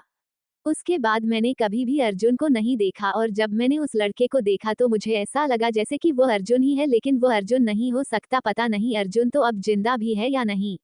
आज तक उसके बारे में किसी को कुछ पता नहीं चला है। उस लड़के ने एक बेवकूफ लड़की के लिए अपनी पूरी लाइफ बर्बाद कर दी। दीपाली को शिवन्या ने भी बताया था कि अर्जुन पिछले 6 साल से कोमा में था और जब उसने मुझे बचाया तो उसकी हालत कुछ ठीक नहीं थी और मैंने शादी के बाद उसे उसकी फैमिली के बारे में भी पूछा था तो उसने कहा कि मेरी फैमिली में सिर्फ मेरी मॉम है और कोई नहीं है। दीपाली को सोच में खोया देखकर सौम्या ने कहा, अब तुझे क्या हुआ? तेरी कोल्ड कॉफी भी गर्म हो रही है और तू आज अर्जुन के बारे में क्यों पूछ रही है? दीपाली अपनी सोच से बाहर आई। उसने कहा, सौम्या तू उसे लड़के के बारे में इतना कैसे जानती है? सौम्या ने कहा, क्योंकि मैं उसके पड़ोस में ही रहती हूँ। तुमने महर्षि फैमिली का नाम तो सुना है ना, वो इस फैमिली का लड़का था। मुझे ये तो पता था कि उसके दादाजी के अलावा उसे और उसकी माँ को कोई खास पसंद नहीं करता था, लेकिन जब अर्जुन का एक्सीडेंट हुआ तो उन्हें काफी बड़ा शॉक लगा और उसके 1 महीने के अंदर ही वह चल बसे। उनके मरने के बाद उनकी फैमिली ने भी उन दोनों को घर से निकाल दिया था। मेरे पापा ने उनकी हेल्प करने की भी सोची थी और उन्होंने ऐसा किया भी, लेकिन अर्जुन की मॉम बहुत ही स्वाभिमानी औरत थी। उन्होंने किसी भी तरह की हेल्प लेने से मना कर दिया और अर्जुन को कोमा की हालत में ही वहां से लेकर चली गई। अब उसे शिवन्या की बात याद आ गई कि मॉल में उसे एक कपल मिला था जो महर्षि फैमिली से था, लेकिन अर्जुन ने उन्हें बिल्कुल इग्नोर कर दिया। दीपाली ने सौम्या से कहा वो लड़की कौन थी। अर्जुन ने बताया कि वो लड़की मिशा वर्मा थी और तुम्हें पता है कि उसने अर्जुन के बड़े भाई कबीर महर्षि के साथ एंगेजमेंट कर ली है। ये बात मुझे यहाँ आने के बाद ही पता चली और अपनी मॉम से ही बात कर रही थी जब तुम्हारा फोन आया था। उन्होंने ये भी बताया कि उनकी एंगेजमेंट में काफी बड़ा ड्रामा हुआ था, लेकिन तुमने से जल्दी में आने के लिए कहा था, इसलिए मैं उनकी बात पूरी नहीं सुन पाई। दीपाली ने महर्षि फैमिली का नाम सुना हुआ था। वो खुराना की बराबरी तो नहीं कर सकते थे, लेकिन फिर भी उनका काफी नाम था। अब दीपाली को अर्जुन के बारे में सब कुछ पता चल चुका था और उसे ये जानकर भी हैरानी हुई कि जो लोग मॉल में उनसे टकराए थे उसमें अर्जुन की गर्लफ्रेंड भी थी। अब तो वह ये भी जानना चाहती थी कि उसकी एंगेजमेंट में ऐसा क्या हुआ था। उसका नजरिया अर्जुन के लिए बिल्कुल ही बदल गया था। सौम्या ने दीपाली से कहा, यार वैसे तू अर्जुन के बारे में इतना क्यों पूछ रही है। दीपाली ने कहा, अगर तू किसी को बताएगी नहीं तो मैं तुझे एक सीक्रेट बताऊं। सौम्या ने कहा, यार मैं तेरी बेस्ट फ्रेंड हूँ, आज तक हम दोनों के बीच कोई सीक्रेट रहा है जो अब होगा। दीपाली ने कहा, यार मेरी बहन ने शादी कर ली है। ये सुनकर सौम्या ने कहा, फिर वो किसी और लड़के के साथ क्या कर रही है। अब तुम्हारी बहन को ऐसे बॉयफ्रेंड के साथ नहीं रहना चाहिए।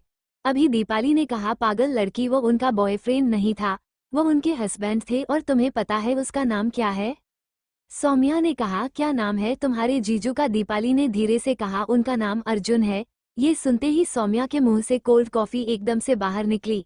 उसने हैरानी से दीपाली को देखा। दीपाली ने कहा, और तुझे पता है उन्हें अभी कुछ टाइम पहले ही होश आया है, वो पिछले 6 साल से अनकॉन्शियस थे। सौम्या ने कहा, यार इसका मतलब मेरा शक बिल्कुल ठीक निकला, लेकिन अब तो वो बहुत ज्यादा हैंडसम हो गया है और वह तो मेरी उम्र का है। फिर उसने तुम्हारी बहन से शादी कैसे की। दीपाली ने कहा, उनके बीच सिर्फ 3 साल का गैप है, उसे क्या फर्क पड़ता है। लेकिन मेरी बहन की कुछ मजबूरियां थी, इसलिए उसने अर्जुन को शादी का प्रपोज दिया। लेकिन पता नहीं ऐसी क्या बात थी जो उसने भी शादी के लिए हाँ कर दी और अब वो दोनों हस्बैंड वाइफ है। सौम्या ने कहा, यार मेरी तो किस्मत ही फूटी है, मेरे क्रश किसी और से शादी कर ली। तुझे पता है मैं सोचती थी कि अगर उसे मिशा ने कभी भी अर्जुन को छोड़ा तो मैं उससे शादी कर लूंगी, लेकिन मेरे अरमानों पर तो तुम्हारी बहन ने पानी फेर दिया। दीपाली ने कहा, यार तू मुझे पता करके बता सकती है कि उस लड़की की एंगेजमेंट के दिन क्या ड्रामा हुआ था और क्यों उसकी फैमिली ने उसे घर से बाहर निकाल दिया। सौम्या ने कहा, यार मैं पता करके तुझे बताती हूँ, लेकिन अब तू अपनी बहन की टेंशन लेना छोड़ दे। उससे अच्छा लड़का मेरी बहन को नहीं मिल सकता। तू धोखा देने की बात कर रही है, वो किसी लड़की को नजर उठाकर भी नहीं देखता है। उसने भी मुझे एयरपोर्ट पर देखते ही पहचान लिया होगा, लेकिन फिर भी उसने मुझसे बात नहीं की। दीपाली ने कहा, लेकिन वह तुझे देख तो रहा था। सौम्या ने कहा, वो मुझे ऐसी नज़र से नहीं देख रहा था, वो यही सोच रहा था कि कहीं मैं तुम्हें उसके बारे में कुछ बता ना दूं। जिस फैमिली ने उसे घर से निकाल दिया हो वो उनसे कितनी नफरत करता होगा। दीपाली ने कहा, अब मैं चलती हूँ और तुम्हें जैसे ही उनके बारे में कुछ पता चले तो मुझे जरूर बताना, क्योंकि वह तो अपने बारे में कुछ बताते ही नहीं है। और तुम्हें पता है मैं उसे दिन के बाद उनसे नहीं मिला हूँ, वह पिछले 10 दिनों से घर नहीं आए हैं। मुझे इस वजह से ही अपनी दीदी के लिए थोड़ी टेंशन हो गई थी, लेकिन अब तुमने मुझे ये सब बातें बताई तो इतना तो मैं श्योर हूँ कि वह मेरी दीदी को कभी भी धोखा नहीं देंगे, मैं ही उनके बारे में गलत थी। उसके बाद दीपाली वहां से निकल गई। सौम्या भी अपने घर के लिए निकल गई थी। आज उसे इस बात की खुशी भी थी कि उसे अर्जुन के बारे में पता चल गया है और दुख इस बात का था कि उसकी शादी हो चुकी है। वहीं अर्जुन का शरीर धीरे धीरे मिटने लगा था और देखते ही देखते वह गायब हो गया था और वहां पर सफेद पाउडर का ढेर रह गया था। ड्रैगन भी ये देखकर थोड़ा हैरान था, लेकिन तभी उसकी नजर एक सफेद चमकते मोती पर गई जो उस ढेर पर रखा हुआ था। ड्रैगन ने कहा, ये क्या है, लेकिन तभी वो सफेद पाउडर चमकने लगा और धीरे धीरे वो उस मोती के चारों तरफ घूमने लगा। धीरे धीरे एक मानव की आकृति दिखाई देने लगी। ड्रैगन ने हैरानी से कहा, शरीर का पुनर्निर्माण, इसका मतलब इस लड़के ने स्वर्गीय अमृत की शक्तियों को भी हासिल कर लिया और यह इसके शरीर का पुनर्निर्माण है और अब इसके शरीर की सभी अशुद्धियां खत्म हो चुकी है। ये लड़का एक महान योद्धा बनेगा। इसने इतना दर्द सह और उस स्वर्गीय अमृत फूलों की शक्तियों को हासिल किया। ड्रैगन किंग वेदांत ने एक सही लड़के को चुना है। अब वो दिन दूर नहीं है जब ये लड़का उन लोगों से बदला लेगा और 5वां लेवल का द्वार खुलते ही इसे अपने कुछ दुश्मनों की झलक भी दिखाई देगी और ड्रैगन किंग वेदांत की बहुत सारी टेक्निक और उसकी शक्तियां भी हासिल होंगी। अर्जुन के शरीर का पुनर्निर्माण होने लगा था और उसके हड्डियों का ढांचा तैयार हो गया और फिर उसे पर मांस चलने लगा, उसके ऑर्गन भी बनने लगे। उसका पूरा शरीर बनकर तैयार हो गया था जो अब सफेद रोशनी में चमक रहा था और इस वक्त अर्जुन के शरीर पर वही कपड़े आ गए थे जो उसने पहने हुए थे। ये पुनर्निर्माण की प्रक्रिया बहुत ही अनोखी थी। अब अर्जुन की आंखें खुलनी बाकी थी। अर्जुन को भी अपने शरीर में ठंडक का एहसास हो रहा था और उसे ऐसा लग रहा था जैसे कि अभी उसका जन्म हुआ हो। यह एक्सपीरियंस बहुत ही अनोखा था। अर्जुन के शरीर में पूरी तरह से एब्जॉर्ब हो गई थी। 3 दिन बाद अर्जुन की आंखें खुली। उसकी आंखों में ठंडी चमकते और वह बिल्कुल शांत था। अर्जुन ने अपनी आंखें खोली। उसने ड्रैगन से कहा, क्या अब मैं यहाँ से बाहर जा सकता हूँ? ड्रैगन ने कहा, अभी तुमने 5वें लेवल का द्वार ओपन नहीं किया है, फिर तुम यहाँ से कैसे जा सकते हो? उसकी बात पर अर्जुन मुस्कुराने लगा और खड़ा होकर ज्वालामुखी के पास चला गया। उसने अपनी हथेली उस ज्वालामुखी की चट्टान पर रखी। उसके बाद अर्जुन की हथेली में से सफेद रोशनी की चमक निकलने लगी और उसने चट्टान के उस हिस्से को पूरी तरह से ढक लिया। उसके बाद अर्जुन उस ज्वालामुखी के अंदर चला गया। अब वहां पर कोई ठंडक नहीं थी। वो ज्वालामुखी नॉर्मल हो गया था। ड्रैगन भी गायब होकर अर्जुन की दिमाग की दुनिया में चला गया। वही अर्जुन कुछ देर बाद उस ज्वालामुखी से बाहर निकल आया। बाहर अभी भी मिलिट्री के लोग अपने बेस पर थे और कुछ लोग उसे ज्वालामुखी के द्वार पर पहरा दे रहे थे। जब उन्होंने अर्जुन को वहां से निकलते हुए देखा तो हैरानी हुई, क्योंकि कुछ दिनों में ज्वालामुखी में बहुत सारे परिवर्तन आए थे। कभी वहां से शीत लहर बहुत ज्यादा तेजी से निकलती, कभी वहां से पानी के झरने की आवाज सुनाई देती।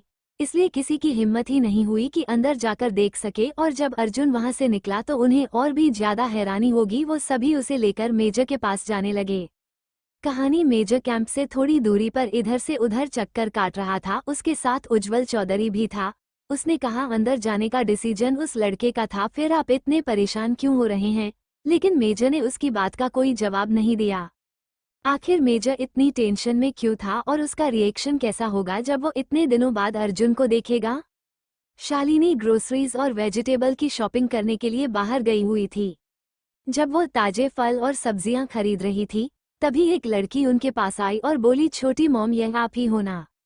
शालिनी ने जैसे ही पीछे मुड़कर देखा तो एक 18 साल की लड़की उसके सामने खड़ी थी। उसे देखकर शालिनी के चेहरे पर मुस्कुराहट आ गई। उसने कहा, कशिश बेटी, तुम कैसी हो? ये कबीर की छोटी बहन थी जो शालिनी और अर्जुन को बहुत पसंद करती थी, क्योंकि शालिनी हमेशा ही घर में उसे सबसे ज्यादा प्यार करती थी और अर्जुन तो उसे अपनी छोटी बहन की तरह ही ट्रीट करता था। शालिनी को देखकर कशिश ने कहा, मैं आपसे नाराज हूँ, आप इतने सालों से कहाँ पर थी?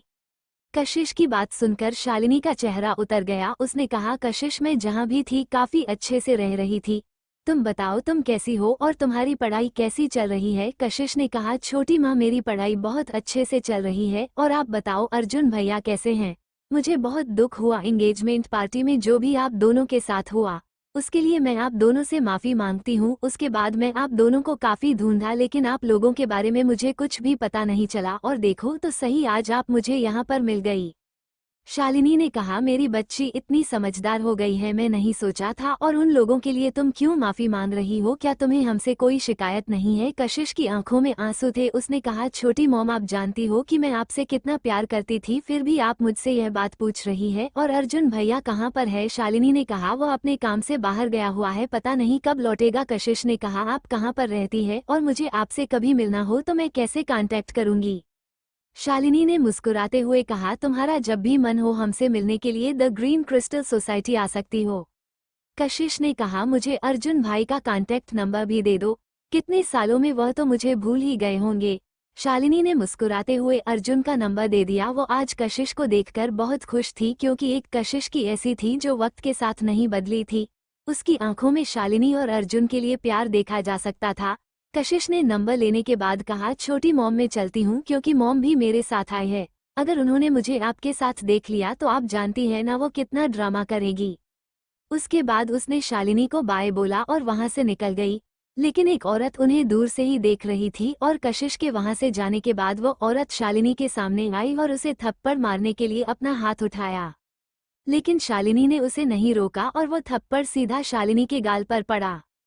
कामिनी शालिनी पर चिल्लाते हुए बोली, जब तुम्हारा बस नहीं चला तो तुम मेरी बेटी को बहला फुसलाकर महर्षि फैमिली में आना चाहती हो। मैं तुम्हारी इन चारों को अच्छे से जानती हूँ, मैं इतनी शातिर औरत अपनी लाइफ में नहीं देखी। सभी बच्चों को तुम्हारे घटिया सीक्रेट के बारे में बताना ही होगा। तभी शालिनी की आंखों में गुस्सा उतर आया, लेकिन उसने एक शब्द भी नहीं बोल। कामिनी ने आगे कहा, अच्छा यही होगा कि तुम मेरे बच्चों से और मेरी फैमिली से दूर रहो। शालिनी ने कहा, क्या तुमने इतनी हिम्मत है कि तुम मेरा वो सीक्रेट बाहर ला सको? अगर तुम ऐसा चाहती ही हो तो तुम कर सकती हो। वैसे भी मैं ये लाइफ जीकर बोर हो चुकी हूँ। ये सुनकर कामिनी घबरा गई। उसने कहा, तुम्हारे कहने का क्या मतलब है? शालिनी ने कहा, तुम्हें तो अच्छे से पता है कि उस सीक्रेट के बाहर आने से क्या होगा। कामिनी हड़बड़ाते हुए बोली, तुम अपनी हद में रहो। कामिनी के माथे पर पसीना आ गया था और वह जल्दी से वहां से चली गई। आज शालिनी ने पहली बार कामिनी को उल्टा जवाब दिया था, जिसकी वजह से कामिनी घबरा गई थी और वो वहां से निकल गई। शालिनी ने कहा, कुछ टाइम की बात और है, सच तो सामने आकर ही रहेगा। और मुझे अच्छे से पता है तुम लोगों ने क्यों मुझे और मेरे बेटे को घर से बाहर निकाला था। उसके बाद वह भी वहां से निकल गई। उसके जाने के बाद एक आदमी ने किसी को फोन किया और उसने बताया कि बॉस मैडम पर किसी औरत ने हाथ उठाया है। ये बोलते हुए वह आदमी थोड़ा घबरा रहा था। फोन के दूसरी तरफ वाले आदमी ने उसे कुछ ऑर्डर दिया और वह आदमी भी कॉल डिस्कनेक्ट करके वहां से निकल गया। वहीं उज्ज्वल चौधरी मेजर रणदीप देसाई के आगे पीछे चक्कर काट रहा था। उसने कहा, सर आप इतने परेशान क्यों हैं? आखिर वो अर्जुन नाम का लड़का कौन था और मुझे नहीं लगता कि अब वह जिंदा होगा। रणदीप देसाई ने कहा, वह पहले भी ऐसी सिचुएशन का सामना कर चुका है और मुझे लगता है कि वो अभी भी जिंदा होगा। तभी रणदीप देसाई का फोन बज उठा। उसने फोन देखा तो जल्दी से फोन को रिसीव करते हुए कहा, मिस्टर मल्होत्रा, जैसे ही उसके बारे में कोई अपडेट मिलती है मैं आपको बताता हूँ। दूसरी तरफ से सौरभ मल्होत्रा ने कहा, जितनी जल्दी हो सके मुझे अपडेट करना, और जब तक उसके बारे में कोई जानकारी नहीं मिलती तुम कहीं नहीं जा सकते। तभी रणदीप देसाई ने कहा, सर मेरी बेटी की एंगेजमेंट है 2 दिन बाद। तभी सौरभ मल्होत्रा ने कहा, मुझे भी पता है लेकिन मैं इसमें कुछ नहीं कर सकता, ऊपर से ही यह ऑर्डर है। इतना कहकर सौरभ मल्होत्रा ने कॉल डिस्कनेक्ट कर दी। वहीं उज्ज्वल चौधरी भी मेजर रणदीप देसाई की सारी बातें सुन रहा था। उसने कहा, सर आज उसे पूरे 13 दिन हो गए हैं, अगर वो किसी दुर्घटना से भी बच जाता है तो भी वो भूख से तो मर ही जाएगा। और सर उसके लिए आपकी छुट्टी तक कैंसिल हो गई। आपको उसे अंदर जाने की परमिशन नहीं देनी थी। तभी रणदीप देसाई ने कहा, उसे अंदर जाने की परमिशन भी ऊपर से मिली थी, तुम जानते भी हो मैं किस बात कर रहा था। उज्ज्वल चौधरी ने कहा, सर यह कोई आपके सीनियर होंगे। तभी रणदीप देसाई ने थोड़ा हंसते हुए जवाब दिया, पागल लड़के में सौरभ मल्होत्रा से बात कर रहा था। ये सुनते ही उज्ज्वल चौधरी के चेहरे के एक्सप्रेशन चेंज हो गए। सौरभ मल्होत्रा का भी मिलिट्री में खूब नाम था। उज्ज्वल चौधरी के ऐसे एक्सप्रेशन देखकर मिस्टर देसाई ने कहा, और तुम्हें एक बात पता है, मिस्टर मल्होत्रा भी अर्जुन को लेकर बहुत ज्यादा परेशान है। वह भी दिन रात उसके बारे में पूछते रहते हैं। क्या अब तुम अर्जुन की पावर का अंदाजा लगा सकते हो? अभी उसने इतना ही कहा था कि एक मिलिट्री का सोल्जर दौड़ता हुआ उसे तरफ आया और उसने मेजर को ग्रीट करते हुए कहा, सर वह बाहर आ गया। मेजर चलते हुए रुक गए। उज्ज्वल का ध्यान भी उस आदमी की बातों पर ही था। मेजर ने कहा, सोल्जर तुम्हारे कहने का क्या मतलब है? तभी मिलिट्री के सोल्जर ने कहा, सर मिस्टर अर्जुन बाहर आ गए हैं और देखने में भी वो बिल्कुल फिट है। ये सुनते ही मेजर की खुशी का ठिकाना नहीं रहा और वह भी जल्दी से अर्जुन को देखने के लिए आगे बढ़ गया। उसके साथ साथ उज्ज्वल चौधरी भी चल रहा था। बेस कैंप से बाहर आते ही उसने सामने बैठे हुए अर्जुन को देखा जो खाना खा रहा था। अर्जुन ने बाहर आते ही सबसे पहले खान की डिमांड की थी। जैसे ही मेजर रणदीप देसाई वहां पर आए, अर्जुन ने उन्हें खड़े होकर ग्रीट किया। तभी मेजर रणदीप देसाई ने अर्जुन से कहा, तुम पहले खाना खा लो, उसके बाद बात करते हैं। तभी अर्जुन ने अपना फोन मिस्टर रणदीप देसाई को देते हुए कहा कि सर इसमें चार्जिंग खत्म हो गई है, क्या कुछ इंतजाम हो सकता है? रणदीप देसाई ने फोन लेकर उसे उज्ज्वल को देते हुए कहा कि इसे चार्ज करो। उज्ज्वल थोड़ी देर में ही फोन को चार्जिंग पर लगाकर आ गया। इतनी देर में अर्जुन ने भी खाना खा लिया था। उज्ज्वल भी जानना चाहता था कि अंदर क्या था। खाना खाने के बाद अर्जुन खड़ा हुआ और रणदीप देसाई से बात करने लगा। रणदीप देसाई ने पूछा कि अंदर क्या था। तभी अर्जुन ने बताया कि मैं अंदर जाने लगा तो अंदर ठंड का लेवल बढ़ता ही जा रहा था और मैं धीरे धीरे एक ऐसी जगह पर पहुंचा जहां पर दीवार का एक हिस्सा सफेद रंग का था। उसके पास बहुत ज्यादा ठंड महसूस हो रही थी, लेकिन जैसे ही मैंने दीवार के उस हिस्से को छुआ तो मेरा पूरा शरीर ठंड से जमने लगा। उसके बाद मेरी आंखों के आगे अंधेरा हो गया और जब मैं उठा तो वहां पर वह सफेद दीवार मौजूद थी, लेकिन वहां पर बिल्कुल भी ठंडक नहीं थी। उसके बाद मैं सीधा बाहर निकल आया। ये सुनकर रणदीप देसाई और उज्जवल चौधरी सभी हैरान हो गए। रणदीप देसाई ने कहा, क्या तुम सच बोल रहे हो? अर्जुन ने कहा, मैं झूठ क्यों बोलूंगा। तभी रणदीप देसाई ने अपनी बात को बदलते हुए कहा, मेरा कहने का मतलब ये था कि क्या अब उस ज्वालामुखी में ठंडक खत्म हो गई है? अर्जुन ने कहा, मुझे तो ऐसा ही लगता है। तभी रणदीप देसाई और उसके साथ बाकी लोग एक बार फिर से ज्वालामुखी के अंदर जाने को तैयार हो गए। जब अर्जुन खाना खा रहा था तो रणदीप देसाई ने सौरभ मल्होत्रा को फोन करके अर्जुन के बारे में बता दिया था। ये सुनकर सौरभ को भी बहुत ज्यादा खुशी हुई और उसने ये खबर मिस्टर परीक्षित आर्या तक भी पहुंचा दी थी। इस बार रणदीप देसाई और उसके साथ के लोग बड़े आराम से ज्वालामुखी के अंदर चले गए और करीब 1 किलोमीटर तक चलने के बाद उन्हें वह सफेद दीवार भी दिखाई दी। दरअसल ये सफेद दीवार अर्जुन की वजह से हुई थी। अर्जुन वहां से दूसरी दुनिया से बाहर निकाला था, उसके बाद उसका रंग सफेद ही रह गया था, हालांकि वहां का आयाम बंद हो चुका था। जब उन सभी ने वो सफेद दीवार देखी तो सभी को अर्जुन की बातों पर भरोसा हो गया और सभी समझ गए थे कि अर्जुन सच बोल रहा है। उसके बाद उन्होंने वहां की जगह का जायजा लिया। अब वहां पर कुछ भी ऐसा नहीं लग रहा था जिससे कोई खतरा महसूस हो।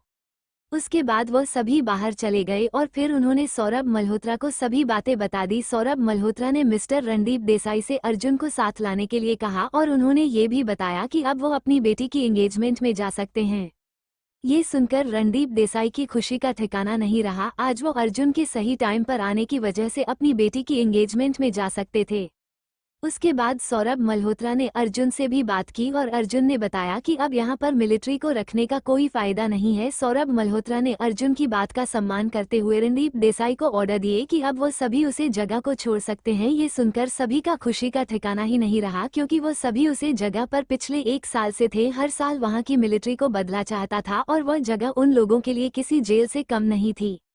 उन्हें हमेशा यही लगा रहता था कि कब कौन सा खतरा उनके ऊपर आ जाए, लेकिन वहां पर एक बात अच्छी थी कि वहां ट्रेनिंग करते हुए लोगों की स्ट्रेंथ बढ़ गई थी। उसके बाद रणदीप देसाई, उज्जवल चौधरी और बाकी टीम के साथ वहां से चॉपर में बैठकर रवाना हो गए। उन्होंने अर्जुन को भी अपनी बेटी की एंगेजमेंट के लिए इनवाइट किया। रणदीप देसाई राजस्थान के सीकर से थे। अर्जुन ने भी उनका इन्विटेशन एक्सेप्ट कर लिया। सबसे पहले वो सभी चॉपर से दिल्ली पहुंचे, क्योंकि उन्हें वहीं के मिलिट्री बेस पर रिक्रूट किया गया था। वहीं से वो सभी अपने घर जाने वाले थे। दिल्ली आने पर अर्जुन को कुछ जाना पहचाना एहसास हुआ और उसे यहाँ आकर काफी अच्छा लगा। उसे पता चल गया था कि उसे पूरे 13 दिन हो गए थे और आज रात को वह दिल्ली पहुंचा था। सबसे पहले उसे अपने नाना जी से मिलना था, जो अपने विला में उसका इंतजार कर रहे थे। उनके विल को मिलिट्री आर्मी द्वारा सुरक्षित रखा गया था। वही शिवन्या ने अपने आप को काम में इतना बिजी कर लिया था कि वो अपने दिमाग में अर्जुन का ख्याल भी न आने दे। लेकिन ये सब वेस्ट था, क्योंकि रात होते ही उसे अर्जुन की याद सताने लगती थी। वो खुद भी नहीं जानती थी ऐसा उसके साथ क्यों हो रहा था। शिवन्या ने अपने नए प्रोजेक्ट को बड़े अच्छे से हैंडल कर लिया था। खुराना ग्रुप का नाम दिल्ली शहर में बहुत ज्यादा फैल गया था, क्योंकि सभी को पता था कि खुराना ग्रुप ने सिन्हा ग्रुप को भी टेक ओवर कर लिया था। उसके बाद तो खुराना ग्रुप के शेयर्स आसमान छूने लगे थे। शिवन्या के दादाजी इस बात से बहुत ज्यादा खुश थे। वही सिन्हा फैमिली और रविंदर खुराना इस बात से और ज्यादा दुखी थे। जब उन्होंने कंपनी के शेयर्स दुगने दामों में बेचे थे तो वो यही सोच रहे थे कि अब वो और भी बड़ी कंपनी की शुरुआत करेंगे, लेकिन अब वो उन पैसों से खुराना ग्रुप के 5% शेयर भी नहीं खरीद सकते थे। उनके साथ साथ बाकी के बोर्ड मेंबर, जिनकी वजह से शिवन्या को अपनी ही कंपनी से बाहर निकाल दिया गया था, वह भी बहुत ज्यादा दुखी थे। कबीर महर्षि भी शिवन्या से मिलना चाहता था और वो उसके साथ बिजनेस करना चाहता था, लेकिन कबीर महर्षि की तरह ही बड़े से बड़े बिजनेसमैन खुराना ग्रुप से हाथ मिलाना चाहते थे। और यह सब मिस्टर अरविंद सिंघानिया की वजह से था और कोई भी नहीं जान पाया था कि उस इवेंट में वो मास्क वाला आदमी कौन था, जिसे मिस्टर सिंघानिया और मिस्टर गर्वित अग्रवाल इतनी रिस्पेक्ट दे रहे थे। कौन था वह आदमी जिसने शालिनी के बारे में किसी को फोन करके बताया था? परीक्षित आर्य अर्जुन से क्यों मिलना चाहते थे और क्या कबीर महर्षि शिवन्या से मिल पाएगा? अर्जुन सबसे पहले अपनी नानाजी परीक्षित आर्या से मिले। इस वक्त परीक्षित आर्या थोड़े परेशान लग रहे थे। अर्जुन ने सोचा कि यह सब उनकी वजह से है। उसने बताया कि मैं बिल्कुल ठीक हूँ। परीक्षित आर्या ने गुस्से में कहा, तुमने मुझे फिर से ब्लैकमेल किया। आज तक किसी की हिम्मत नहीं हुई परीक्षित आर्या को झुकाने की, और अगर अब तुमने दोबारा ये कहा कि तुम आर्या फैमिली की लीडरशिप को एक्सेप्ट नहीं कर रहे हो तो मुझसे बुरा कोई नहीं होगा। अर्जुन ने मुस्कुराते हुए कहा, नानाजी उसे टाइम मुझे जो सही लगा मैंने वही किया। परीक्षित आर्या ने कहा, ये तुम्हारे लिए लास्ट वार्निंग है, और यह सब बातें तो मैं तुमसे बाद में करूंगा। तुम्हें वहां जाने के बाद क्या पता लगा और तुम जान ही गए कि हमारी पृथ्वी पर कुछ ऐसी जगह है जिनके ओरिजिन के बारे में पता नहीं लगाया जा सकता, और तुम ऐसी 2 जगह पर गए हो, उसके बाद वह दोनों जगह ही नॉर्मल हो गई है। और तुम्हें इस जगह के बारे में कैसे पता लगा? ये हमारे टॉप सीक्रेट में से एक था। अर्जुन ने कहा, नाना जी इतने सारे सवाल एक साथ कौन पूछता है, मुझे थोड़ा सांस तो लेने दीजिए। परीक्षित आर्या सांस भर के वहीं बैठ गए।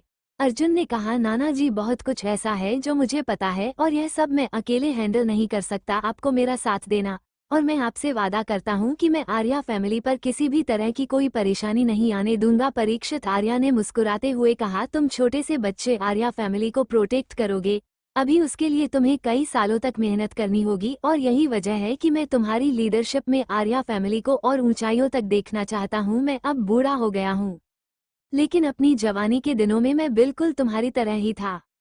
यही वजह है कि मैं चाहता हूँ कि तुम आर्या फैमिली की लीडरशिप को संभालो, लेकिन तुम तो मुझे ही ब्लैकमेल करने लगे। अर्जुन ने कहा, नाना जी पहले आप मेरी बात सुनिए, उसके बाद जो आपको कहना है मैं आराम से सुनूंगा। अर्जुन की बात सुनकर परीक्षित आर्या गुस्से में बोले, नालायक लड़की, सिर्फ तेरी हिम्मत है जो मुझे ऐसे चुप कर रहा है, नहीं तो आज तक मेरे सामने लोग सांस लेने में भी डरते हैं। अर्जुन ने कहा, नाना जी आप तो बहुत ही ज्यादा नाराज हो गए, मुझे आपसे कुछ सीक्रेट शेयर करनी है क्योंकि बहुत सारी चीज है जो अब मैं हैंडल नहीं कर सकता। मुझे नहीं पता ये सब आप कैसे करोगे, लेकिन आपको करना ही होगा।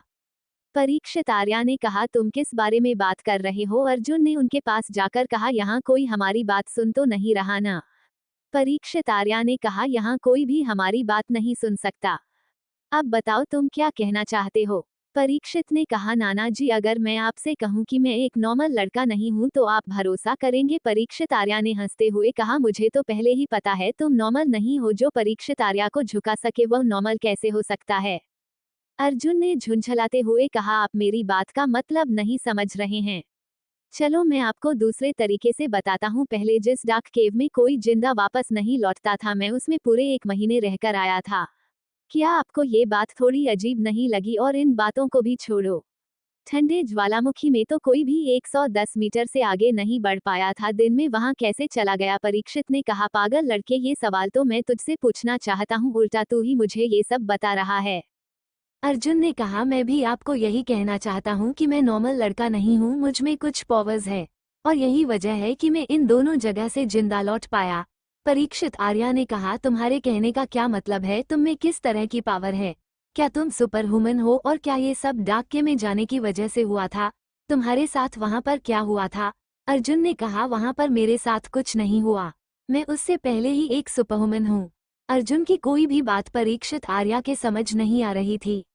अर्जुन ने उसे समझाया कि आप इतना तो जानते हैं ना कि ये दोनों जगह ही ऐसी थी जहां पर कुछ ऐसा था जो इंसान की समझ से बाहर था। परीक्षित ने कहा, हाँ मैं अच्छे से जानता हूँ, और अभी भी ऐसी बहुत सारी जगह है। तुम बताओ तुम क्या कहना चाहते हो? अर्जुन ने कहा, जब मैं कोमा में था तभी मुझे ये पावर्स मिली। आपको पता है ना मैंने कितने आराम से आपका ट्रीटमेंट किया था, ये सभी उन पावर्स की वजह से पॉसिबल हो पाया। अब परीक्षित आर्या को कुछ बातें समझ में आने लगी थी। उसने कहा, यह आर्या फैमिली की किस्मत की समझ लो कि तुम भी एक सुपर ह्यूमन निकले। परीक्षित आर्या की बात सुनकर अर्जुन ने कहा, आपका कहने का क्या मतलब है? तब परीक्षित आर्या ने बताया कि मेरे दादाजी को एक चीज ऐसे ही सीक्रेट जगह पर मिली थी, और जानते हो वह क्या है? अर्जुन ने कहा, नहीं मुझे नहीं पता। तभी परीक्षित ने अर्जुन की अंगूठी की तरफ इशारा किया।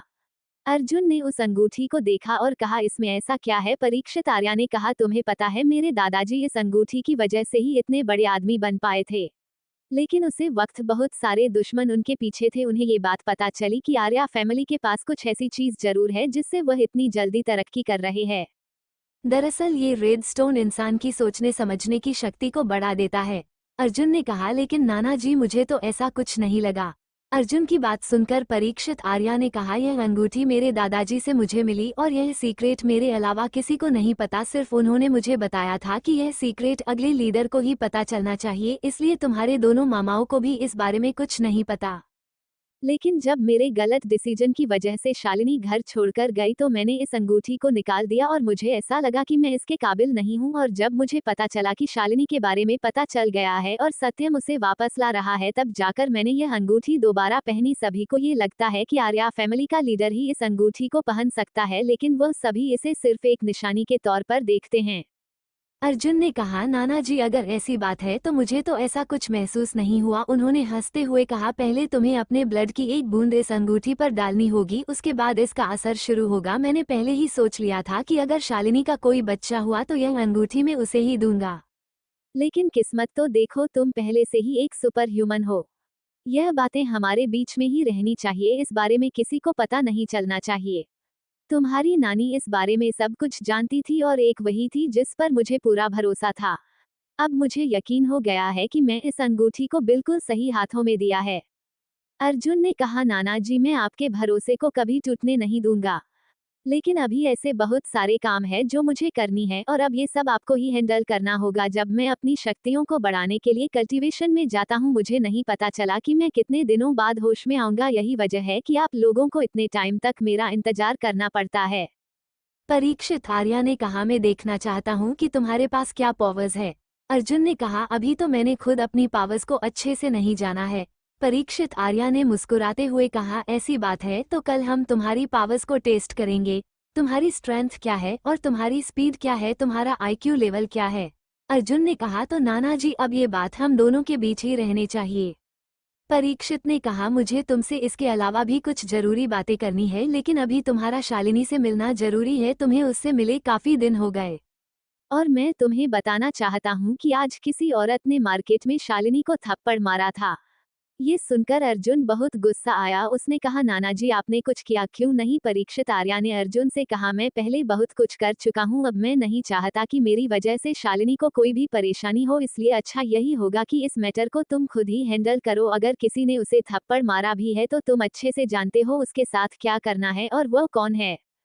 ये बात आज की है, मैं कुछ ना कुछ तो करता ही, लेकिन जब तुम वापस आ गए हो तो अच्छा यही है कि तुम्हें इन सब को हैंडल करो और जब भी तुम फ्री हो जाओ मुझे बताना। मुझे तुम्हें कुछ आ रही है फैमिली से रिलेटेड मैटर के बारे में भी डिस्कशन करनी है जो बहुत ही ज्यादा जरूरी है। अर्जुन ने अपने नाना जी को गले से लगाया और वहां से निकल गया। बेस कैंप से निकलते ही उसने सबसे पहले अपनी मां को फोन किया। इस वक्त शालिनी अपने कमरे में एक छोटा सा बॉक्स लेकर बैठी हुई थी और उसकी आंखों में आंसू देख जैसे ही शालिनी का फोन बजा तो उसने जल्दी से फोन उठाया। ये फोन शालिनी को अभय ने दिया था जब वह मुंबई थी, ताकि परीक्षित आर्या और वह सभी उसके साथ कांटेक्ट में रह सके। उसके बाद ही परीक्षित आर्या ने शालिनी और अर्जुन को मुंबई से जाने की परमिशन दी थी।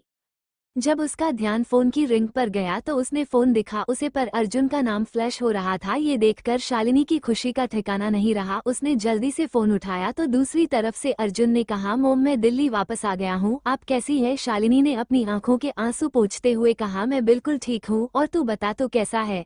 अर्जुन ने कहा, मोम मैं बिल्कुल ठीक हूँ, बस आपकी आवाज सुन ली तो दिल को एक सुकून सा मिल गया। मैं घर आकर आपसे बात करता हूँ। उसके बाद वह सीधा खुराना मेंशन के लिए निकल गया। वही रणदीप देसाई जो अर्जुन का इंतजार कर रहे थे, उन्हें पता चला कि अर्जुन वहां से जा चुका है तो उन्हें काफी बुरा लगा। वो अर्जुन को अपनी बेटी के एंगेजमेंट के लिए इनवाइट करना चाहते थे, लेकिन सौरभ मल्होत्रा ने मिस्टर देसाई से कहा कि वो अर्जुन को एंगेजमेंट का इन्विटेशन दे देगा। उसके बाद मिस्टर देसाई भी उज्जवल चौधरी के साथ कहां से निकल गया। रात के वक्त जब अर्जुन खुराना मेंशन पहुंचा तो दादाजी और राजवीर दोनों ही हाल में बैठे हुए थे। उसने जाते ही दादाजी को ग्रीट किया। उनसे थोड़ी देर बात करने के बाद अर्जुन इधर उधर देखने लगा। राजवीर ने कहा, अर्जुन अब तुम खुराना ग्रुप को ही क्यों नहीं संभाल लेते, शिवन्या पर काम का बहुत ज्यादा वर्णन आ गया है। अर्जुन ने कहा, पापा मैं चाह कर भी खुराना ग्रुप नहीं संभाल सकता। एक तो मुझे अपना खुद का बिजनेस स्टार्ट करना है और दूसरा मैं ये नहीं चाहता कि मेरी वजह से आप लोगों को किसी भी तरह की कोई परेशानी हो। अगर मैं खुराना ग्रुप को संभाला तो पता है ना लोग किस तरह की बातें करेंगे। ये बिजनेस तो आपको ही संभालना पड़ेगा। वैसे शिवन्या दिखाई नहीं दे रही। तभी दादाजी ने कहा, वह पागल लड़की पता नहीं अपने आप को क्या समझती है, उसे घर आए 3 दिन हो गए हैं और वो 24 घंटे काम में ही लगी रहती है। पता नहीं उसे क्या हुआ है जो उसने अपने आप को काम में इतना बिजी कर लिया है। इस वक्त भी वो खुराना ग्रुप में ही होगी। तभी दीपाली बाहर जा रही थी तो उसकी नज़र वहाँ पर बैठे अर्जुन पर गई और अर्जुन को देखते ही उसके चेहरे पर मुस्कुराहट आ गई। उसने कहा, जीजू आप आ गए, वैसे आप गए कहाँ थे? दीपाली के तेवर बदले देख अर्जुन को थोड़ी हैरानी हुई, क्योंकि जब वो पहली बार मिले थे तो दीपाली ने उसे सीधे मुंह बात तक नहीं की थी। अर्जुन ने कहा, हाँ अभी मेरा काम खत्म हुआ है, इसलिए मुझे कुछ दिनों की छुट्टी मिली है। दीपाली ने कहा, जीजू मैं बाहर जा रही थी, क्या आप भी मेरे साथ चलोगे? दादाजी मुझे अकेले जाने ही नहीं देते। तभी मिस्टर खुराना ने कहा, ये बहुत टाइम से बाहर जाने की जिद कर रही है, ये कोई टाइम है? ये कह रही है कि इसे किसी दोस्त की बर्थडे पार्टी में जाना है, क्या तुम इसके साथ जा सकते हो? ये भी सेफ रहेगी। अर्जुन ने कहा, दादाजी मैं अभी तक मॉम से भी नहीं मिला हूँ, मैंने सोचा कि पहले शिवन्या से मिल लूँ उसके बाद मैं घर जाता। मिस्टर खुराना को अर्जुन की यही बात पसंद थी कि जो उसके दिल में रहता था वही उसके मुंह पर। उसने उन्हें इम्प्रेस करने के लिए यह नहीं कहा कि वो पहले उनसे मिलना चाहता था, बल्कि उसने सीधा बोला कि वो शिवन्या के लिए वहाँ आया था। तभी शिवांगी ने वहाँ पर आते हुए कहा, अच्छा शिवन्या की तो बड़ी याद है तुम्हें और हमारे बारे में तुम भूल गए। उसने जूस का गिलास अर्जुन को देते हुए कहा, लगता है अभी भी तुम हमसे इतना प्यार नहीं करते कि तुम्हें हमारी याद आए। तभी अर्जुन ने कहा, मोम ऐसी बात नहीं है, वो बस मैं सोच रहा था कि कहानी शिवन्या को कोई प्रॉब्लम तो फेस नहीं करनी पड़ी थी। आप तो जानते हैं ना कि अभी अभी उसने इतना बड़ा बिजनेस टेक ओवर किया है। आखिर दीपावली किसकी बर्थडे पार्टी में जा रही थी और क्या वहां पर कोई नई मुसीबत अर्जुन का इंतजार कर रही थी? और अर्जुन ने अपना इतना बड़ा सीक्रेट परीक्षित आर्या को क्यों बताया था? शिवांगी ने कहा, ये बातें किसी और के सामने करना मुझे पता है, शिवन्या के बिना तुम्हारा भी मन नहीं लगा होगा और इसलिए यहाँ दौड़े चले आए। ये सुनकर अर्जुन के मुंह से जूस निकल गया और वो जोर जोर से खांसने लगा। तभी दीपाली ने कहा, आप लोग तो बातों में लग ही रहोगे, मुझे लेट हो रहा है। दादाजी ने कहा, बेटा अर्जुन तुम शालिनी बेटी को फोन करके बता दो कि तुम्हें आने में थोड़ा लेट हो जाएगा और इस लड़की के साथ चले जाओ और ध्यान रखना ये चलती फिरती आफत है। ये सुनकर दीपाली ने जयदेव खुराना को घूर कर देखा। तभी उन्होंने कहा, देखो तो सही अपने दादाजी को कैसे घूर रही है, इससे पहले यह मुझसे झगड़ा करने लगे, इसे ले जाओ। अर्जुन को दादाजी की बात माननी पड़ी और फिर उसने शालिनी को फोन करके बता दिया कि वो अभी किसी पार्टी में जा रहा है और उसे आने में देर हो जाएगी। शालिनी से बात करके वह दीपाली के साथ चल दिया और जिससे उसे मिलना था उससे मिलना तो दूर, उसकी अभी तक एक झलक भी नहीं देखी थी। अर्जुन बाहर गया तो दीपाली ने अपनी गाड़ी की चाबी उसे देते हुए कहा, जीजू आपको गाड़ी चलानी तो आती है ना? अर्जुन ने मुस्कुराते हुए कहा, हाँ थोड़ी बहुत तो चला लेता हूँ, और कार की चाबी लेकर वो पार्किंग से कार लेने के लिए चला गया। इतने ही दीपाली के पास सौम्या का फोन आ गया। उसने कहा कि वो घर से निकल रही है, अगले 1 घंटे में रिजॉर्ट पहुंच जाएगी। उसके बाद उसने कॉल डिस्कनेक्ट कर दी और फिर उसने किसी को एक मैसेज सेंड कर दिया। वही अर्जुन 5 मिनट बाद ही दीपाली के सामने कार लेकर आ गया। उसका दीपाली के साथ जाने का बिल्कुल भी मन नहीं था, लेकिन वह दादाजी की बात को टाल नहीं सकता था। दीपाली अर्जुन के साथ वहां से निकल गई। शिवन्या से न मिलने की वजह से अर्जुन थोड़ा उदास था। उसे देखकर दीपाली के चेहरे पर मुस्कुराहट आ गई। उसने कहा, क्या आप दीदी को याद कर रहे हो? अर्जुन के चेहरे के एक्सप्रेशन चेंज हो गई, जैसे किसी ने उसकी चोरी पकड़ ली हो, और उसने हड़बड़ाते हुए कहा, ऐसी कोई बात नहीं है। कुछ ही देर में अर्जुन द आर्या रिजॉर्ट पहुंच गया था। सौम्या बाहर ही दीपाली का इंतजार कर रही। दरअसल ये पार्टी साहिल बजाज की तरफ से ही थी और उसने दीपाली से स्पेशल रिक्वेस्ट की थी कि वो उसके बर्थडे में आए। जब सौम्या ने दीपाली के साथ अर्जुन को देखा तो वह थोड़ी हैरान हो गई। उसने नहीं सोचा था कि अर्जुन वहां पर आएगा। अर्जुन का ध्यान अभी तक सौम्या पर नहीं गया था और कुछ देर बाद वह गाड़ी पार्क करके मेन डोर पर आया, तब उसका ध्यान सौम्या पर गया।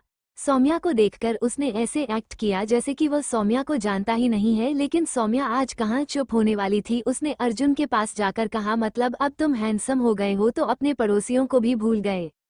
यह अर्जुन को बिल्कुल भी अच्छा नहीं लगा और वह सौम्या से डिस्टेंस मेंटेन करने लगा है। वहीं दीपाली यह सब देखकर मुस्कुरा रही थी। उसने अपने आप से ही कहा, मेरे जीजू है तो लॉयल। लेकिन सौम्या तो अर्जुन से बात करने के लिए कुछ ज्यादा ही आतुर थी। उसने कहा, अर्जुन तुम मुझे कैसे भूल सकते हो? तभी अर्जुन ने कहा, मैं तुम्हें नहीं जानता, और उसने दीपाली को अंदर चलने के लिए इशारा किया।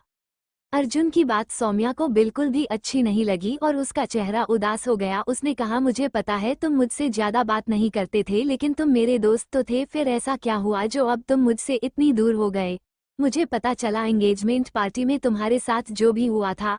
अर्जुन के चेहरे के एक्सप्रेशन एकदम से बदल गए। उसने कहा, इसलिए मुझे किसी भी दोस्त पर भरोसा नहीं रहा। इतना कहकर वो आगे बढ़ गया। दीपाली ने कहा, यार तुम्हें पता चल गया कि एंगेजमेंट पार्टी में क्या हुआ था? फिर सौम्या ने सारी बातें दीपाली को बता दी। उसे भी अर्जुन के लिए बुरा लगा और तभी उसने वो डेट याद करते हुए कहा, उसी दिन तो मेरी दीदी पहली बार अर्जुन से मिली थी। इसका मतलब वो हाईवे पर इसलिए पागलों की तरह घूम रहा था क्योंकि उसकी गर्लफ्रेंड ने उसे धोखा दिया था। सौम्या ने कहा, तुम किस बारे में बात कर रही हो? तभी दीपाली ने अपनी बात बदलते हुए कहा, कुछ नहीं, लेकिन जो भी हो मेरी बहन को डायमंड मिला है और अब मेरे चीजों पर चांस मारना बंद करो। सौम्या उसकी बात से थोड़ा झेप गई। उसने कहा, मैं उसे अच्छे से जानती हूँ और मुझे ये भी पता है कि मेरा कोई चांस नहीं है, इसलिए तुम टेंशन फ्री रहो। लेकिन आज वो थोड़ा उदास लग रहा था। दीपाली ने मुस्कुराते हुए कहा, वो इसलिए क्योंकि तो वो इतने दिनों बाद घर आए और फिर भी उन्हें दीदी नहीं मिली। वो किसी को बात नहीं रही, लेकिन उन्हें इस बात का थोड़ा दुख है। दोनों ही अपनी मस्ती में मत बात करते हुए अर्जुन के साथ चल रही थी, लेकिन उन्हें यह अंदाजा नहीं था कि अर्जुन को उनकी एक एक बात सुनाई दे रही थी। अर्जुन की पावर कुछ ज्यादा ही बढ़ गई थी और वह दूर तक का भी सुन सकता था। अभी तक उसने लेवल 5 का डोर ओपन नहीं किया था, नहीं तो उसकी पावर बहुत ज्यादा बढ़ जाती। जैसे ही अर्जुन रिसोर्ट के पार्टी हॉल में एंटर करने वाला था तो वहां पर उसे 2 गार्ड्स ने रोक लिया और कहा, सर आपके पास इनविटेशन कार्ड है। ये सुनकर अर्जुन ने अपने पीछे देखा तो सौम्या और दीपाली भी वहां पर आ गई थी। सौम्या ने इनविटेशन कार्ड निकाला और गार्ड को दिखाया। अर्जुन को देखकर उन्होंने कहा, ये हमारे साथ है। उसके बाद वह तीनों अंदर चले गए। अब अर्जुन ने उनके साथ ही रहना ठीक समझा क्योंकि वह दीपाली को अकेला नहीं छोड़ना चाहता था। पार्टी में एंट्री होते ही लड़कियां अर्जुन को आंखें फाड़ कर देखने लगी। सौम्या ने कहा, तुम अपने जीजू पर्सनैलिटी देख रही हो? कैसे लड़कियां उन्हें देखकर पागल हो रही है। यार यह कुछ ज्यादा ही गुड लुकिंग नहीं है। ऐसा लगता है जैसे कि हमारे सामने कोई सुपरस्टार खड़ा हो। इसे तो फिल्मों में काम करना चाहिए। यह एंटरटेनमेंट इंडस्ट्री के लिए बना है। अर्जुन को देखकर लड़कियां एक एक करके उसके पास आने लगी। अर्जुन ने इस टाइम ब्रांडेड कपड़े पहने हुए थे क्योंकि वह परीक्षित आर्य से मिलने के बाद वहां से फ्रेश होकर निकला था। जब लड़कियां उसके पास आने लगी तो उसे थोड़ा अनकंफर्टेबल फील होने लगा। तभी सौम्या ने आगे आकर कहा, उससे दूर रहो, वो पहले से ही किसी के लिए रिजर्व है। ये सुनकर लड़कियों को लगा कि यह लड़का सौम्या मल्होत्रा का बॉयफ्रेंड है, लेकिन तभी उन लड़कियों के बीच से होता हुआ साहिल वहां पर आया। कुछ देर पहले उसने देखा कि सभी लड़कियों का ध्यान एक तरफ है। उसने भी सोचा कि ऐसा क्या हो गया और इसलिए वह भी वहां पर आ गया, लेकिन जैसे ही उसने अर्जुन को देखा तो उसका पूरा मूड स्पॉइल हो गया। उसने उम्मीद नहीं की थी कि इतने स्पेशल दिन पर वो अर्जुन को अपने सामने दिखेगा। लड़कियों का अट्रैक्शन अर्जुन की तरफ होने पर सभी लड़के उस जल रहे थे और एक दूसरे से पूछ रहे थे कि यह है कौन जो यहाँ का सेंटर ऑफ अट्रैक्शन बन गया है। कुछ लड़के साहिल के साथ भी थे, उन्होंने भी यही पूछा। तभी साहिल ने अर्जुन के पास जाकर कहा, तो मिस्टर टैक्सी ड्राइवर तुम्हारा यहाँ कैसे आना होगा। ये बात दीपाली को बिल्कुल भी पसंद नहीं आई। उसने आगे जाकर साहिल से कहा, साहिल तुम अपनी लिमिट क्रॉस कर रहे हो, वो मेरे साथ आया है। इतनी ब्यूटीफुल लड़की को अर्जुन के साथ देखकर लड़के बातें बनाने लगे। तभी साहिल ने कहा, और रियली यह तुम्हारे साथ है, लेकिन उस दिन तो ये तुम्हारी बहन के साथ था। क्या ये तुम दोनों का पर्सनल ड्राइवर है। ये सुनकर अर्जुन बिल्कुल शांत था, उसे इन बातों से बिल्कुल भी फर्क नहीं पड़ता था, लेकिन साहिल तो अर्जुन को देखकर गुस्से से पागल हो गया था। दीपाली ने साहिल से कहा, क्या यही तुम्हारे मैनर्स है, पहले अपने दोस्तों को बुलाना फिर उनकी इंसल्ट करना। साहिल ने कहा, मैं तुम्हारी इंसल्ट नहीं कर रहा, लेकिन तुम्हें इस 2 कोड़ी के लड़के के साथ आने की क्या जरूरत थी। मुझे बोल देती, मैं तुम्हें पिक करने के लिए आ जाता। दीपाली ने गुस्से में कहा, साहिल तुम कुछ ज्यादा ही बदतमीजी कर रहे हो, अगर ऐसा है तो मेरा यहाँ से चले जाना ही ठीक है। तभी सौम्या ने कहा, मैं भी तुम्हारे साथ चलती हूँ। साहिल ने जब ये देखा तो उसने अपने गुस्से पर कंट्रोल किया और कहा, तुम दोनों को कहीं भी जाने की जरूरत नहीं है, मैं तो बस छोटा सा मजाक कर रहा था। मिस्टर तुम्हें मेरी बातों का बुरा लगा हो तो आई एम सॉरी। इस वक्त साहिल ने यही बात को रफा दफा करने का सोचा क्योंकि उसका प्लान तो कुछ और ही था। जब साहिल ने अर्जुन से माफी मांगी तो दीपाली का गुस्सा थोड़ा शांत हो गया और वह वहीं रुक गई। उसके बाद साहिल ने दीपाली से कहा, चलो मैं तुम्हें अपने कुछ फैमिली फ्रेंड और गेस्ट से मिलवाता हूँ। इतना कहकर उसने दीपाली का हाथ पकड़ा और आगे जाने लगा। दीपाली को ये बिल्कुल भी पसंद नहीं आया, लेकिन वो इस वक्त साहिल की इंसल्ट करके उसे एम्ब्रेस नहीं करना चाहती थी। उसने दीपाली को कुछ दोस्तों से मिलवाया और अपने कजिन ब्रदर से भी मिलवाया। वो लोग दीपाली को अलग ही नजरों से देख रहे थे, जो दीपाली को बिल्कुल पसंद नहीं आ रहा था। लेकिन किसी और की नजरें भी दीपाली पर टिकी हुई थी, जो उसे अपनी नजरों से दूर नहीं होने दे रहा था, और इतनी दूर से उसे सबकी बातें भी सुनाई दे रही थी। कुछ लड़कों का ग्रुप दीपाली के बारे में गलत वर्ड्स यूज कर रहा था, लेकिन अर्जुन ने इन सभी बातों पर ज्यादा ध्यान नहीं दिया। वहीं दीपाली भी थोड़ा परेशान हो गई थी, और वो उन सब से मिलने के बाद वापस अर्जुन के पास आ गए। उसे टाइम अर्जुन के हाथ में जूस का गिलास था। वही सौम्या कुछ लड़कों के साथ डांस कर रही थी, लेकिन उसने सभी से दूरी बनाई हुई थी, और सभी को पता था कि सौम्या मल्होत्रा परिवार की बेटी है, इसलिए कोई भी उसे मिसबिहेव नहीं कर रहा था। साहिल बजाज भी सौम्या से दूरी बनाकर रखता था। उसे भी डर था कि सौम्या नाराज हो गई तो कहीं उसकी फैमिली को ये सब भुगतना ना पड़े। यही वजह थी कि वह दीपाली के पीछे पड़ा हुआ था, क्योंकि बजाज फैमिली खुराना फैमिली से सुपीरियर थी। लेकिन उसे नहीं पता था कि बीते कुछ दिनों में खुराना फैमिली के बिजनेस ने कितनी ग्रोथ कर ली थी, और अब वो सिर्फ जयदेव खुराना का बिजनेस रह गया था। या ये कहना गलत नहीं होगा कि सब कुछ शिवन्या खुराना के हाथ में था।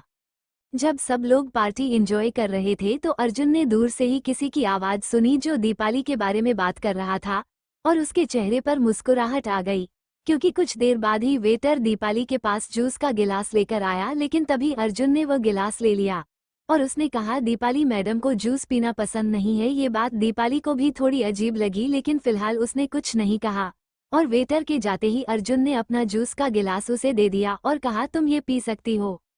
दीपाली थोड़ी हैरान थी, क्योंकि दोनों ही जूस सेम फ्लेवर के थे। फिर अर्जुन उसे अपना झूठा जूस का गिलास क्यों दे रहा था, लेकिन दीपाली ने इस बात पर ज्यादा ध्यान नहीं दिया और अर्जुन के हाथ से जूस का गिलास ले लिया। वैसे भी उसका गला सूख रहा था, तो उसने एक ही घूंट में पूरा जूस खत्म कर दिया। तभी अर्जुन ने मुस्कुराते हुए दीपाली से कहा, तुम्हें यहाँ पर थोड़ा संभल कर रहना होगा। दीपाली को ये बात बिल्कुल भी पसंद नहीं आई। उसने अपने आप से ही कहा, क्या यह मुझे छोटी बच्ची समझ रहा है। तभी वहां पर सौम्या आई और उसने जल्दी से अर्जुन के हाथ से वह गिलास लिया और एक ही बार में खत्म कर दिया। अर्जुन उसे रोकना चाहता था, लेकिन उससे पहले बहुत देर हो गई थी। ये देखकर अर्जुन ने कहा, ये लड़की भी है ना, बिल्कुल पागल है। अर्जुन के ऐसे एक्सप्रेशन देखकर दोनों ने कहा, तुम्हें क्या हुआ। तभी अर्जुन ने कहा, तुम्हें ये जूस नहीं पीना था। अर्जुन की बात सुनकर सौम्या ने कहा, तुम्हारे कहने का क्या मतलब है। अर्जुन ने कहा, थोड़ी देर बाद तुम्हें खुद ही पता चल जाएगा। पर सौम्या को तो मौज मस्ती करना ज्यादा पसंद था, इसलिए उसने इस बात पर ज्यादा ध्यान नहीं दिया और वापस डांस करने के लिए चली गई। सौम्या को देखकर अर्जुन ने दीपाली से कहा, ये बचपन से ही ऐसी है।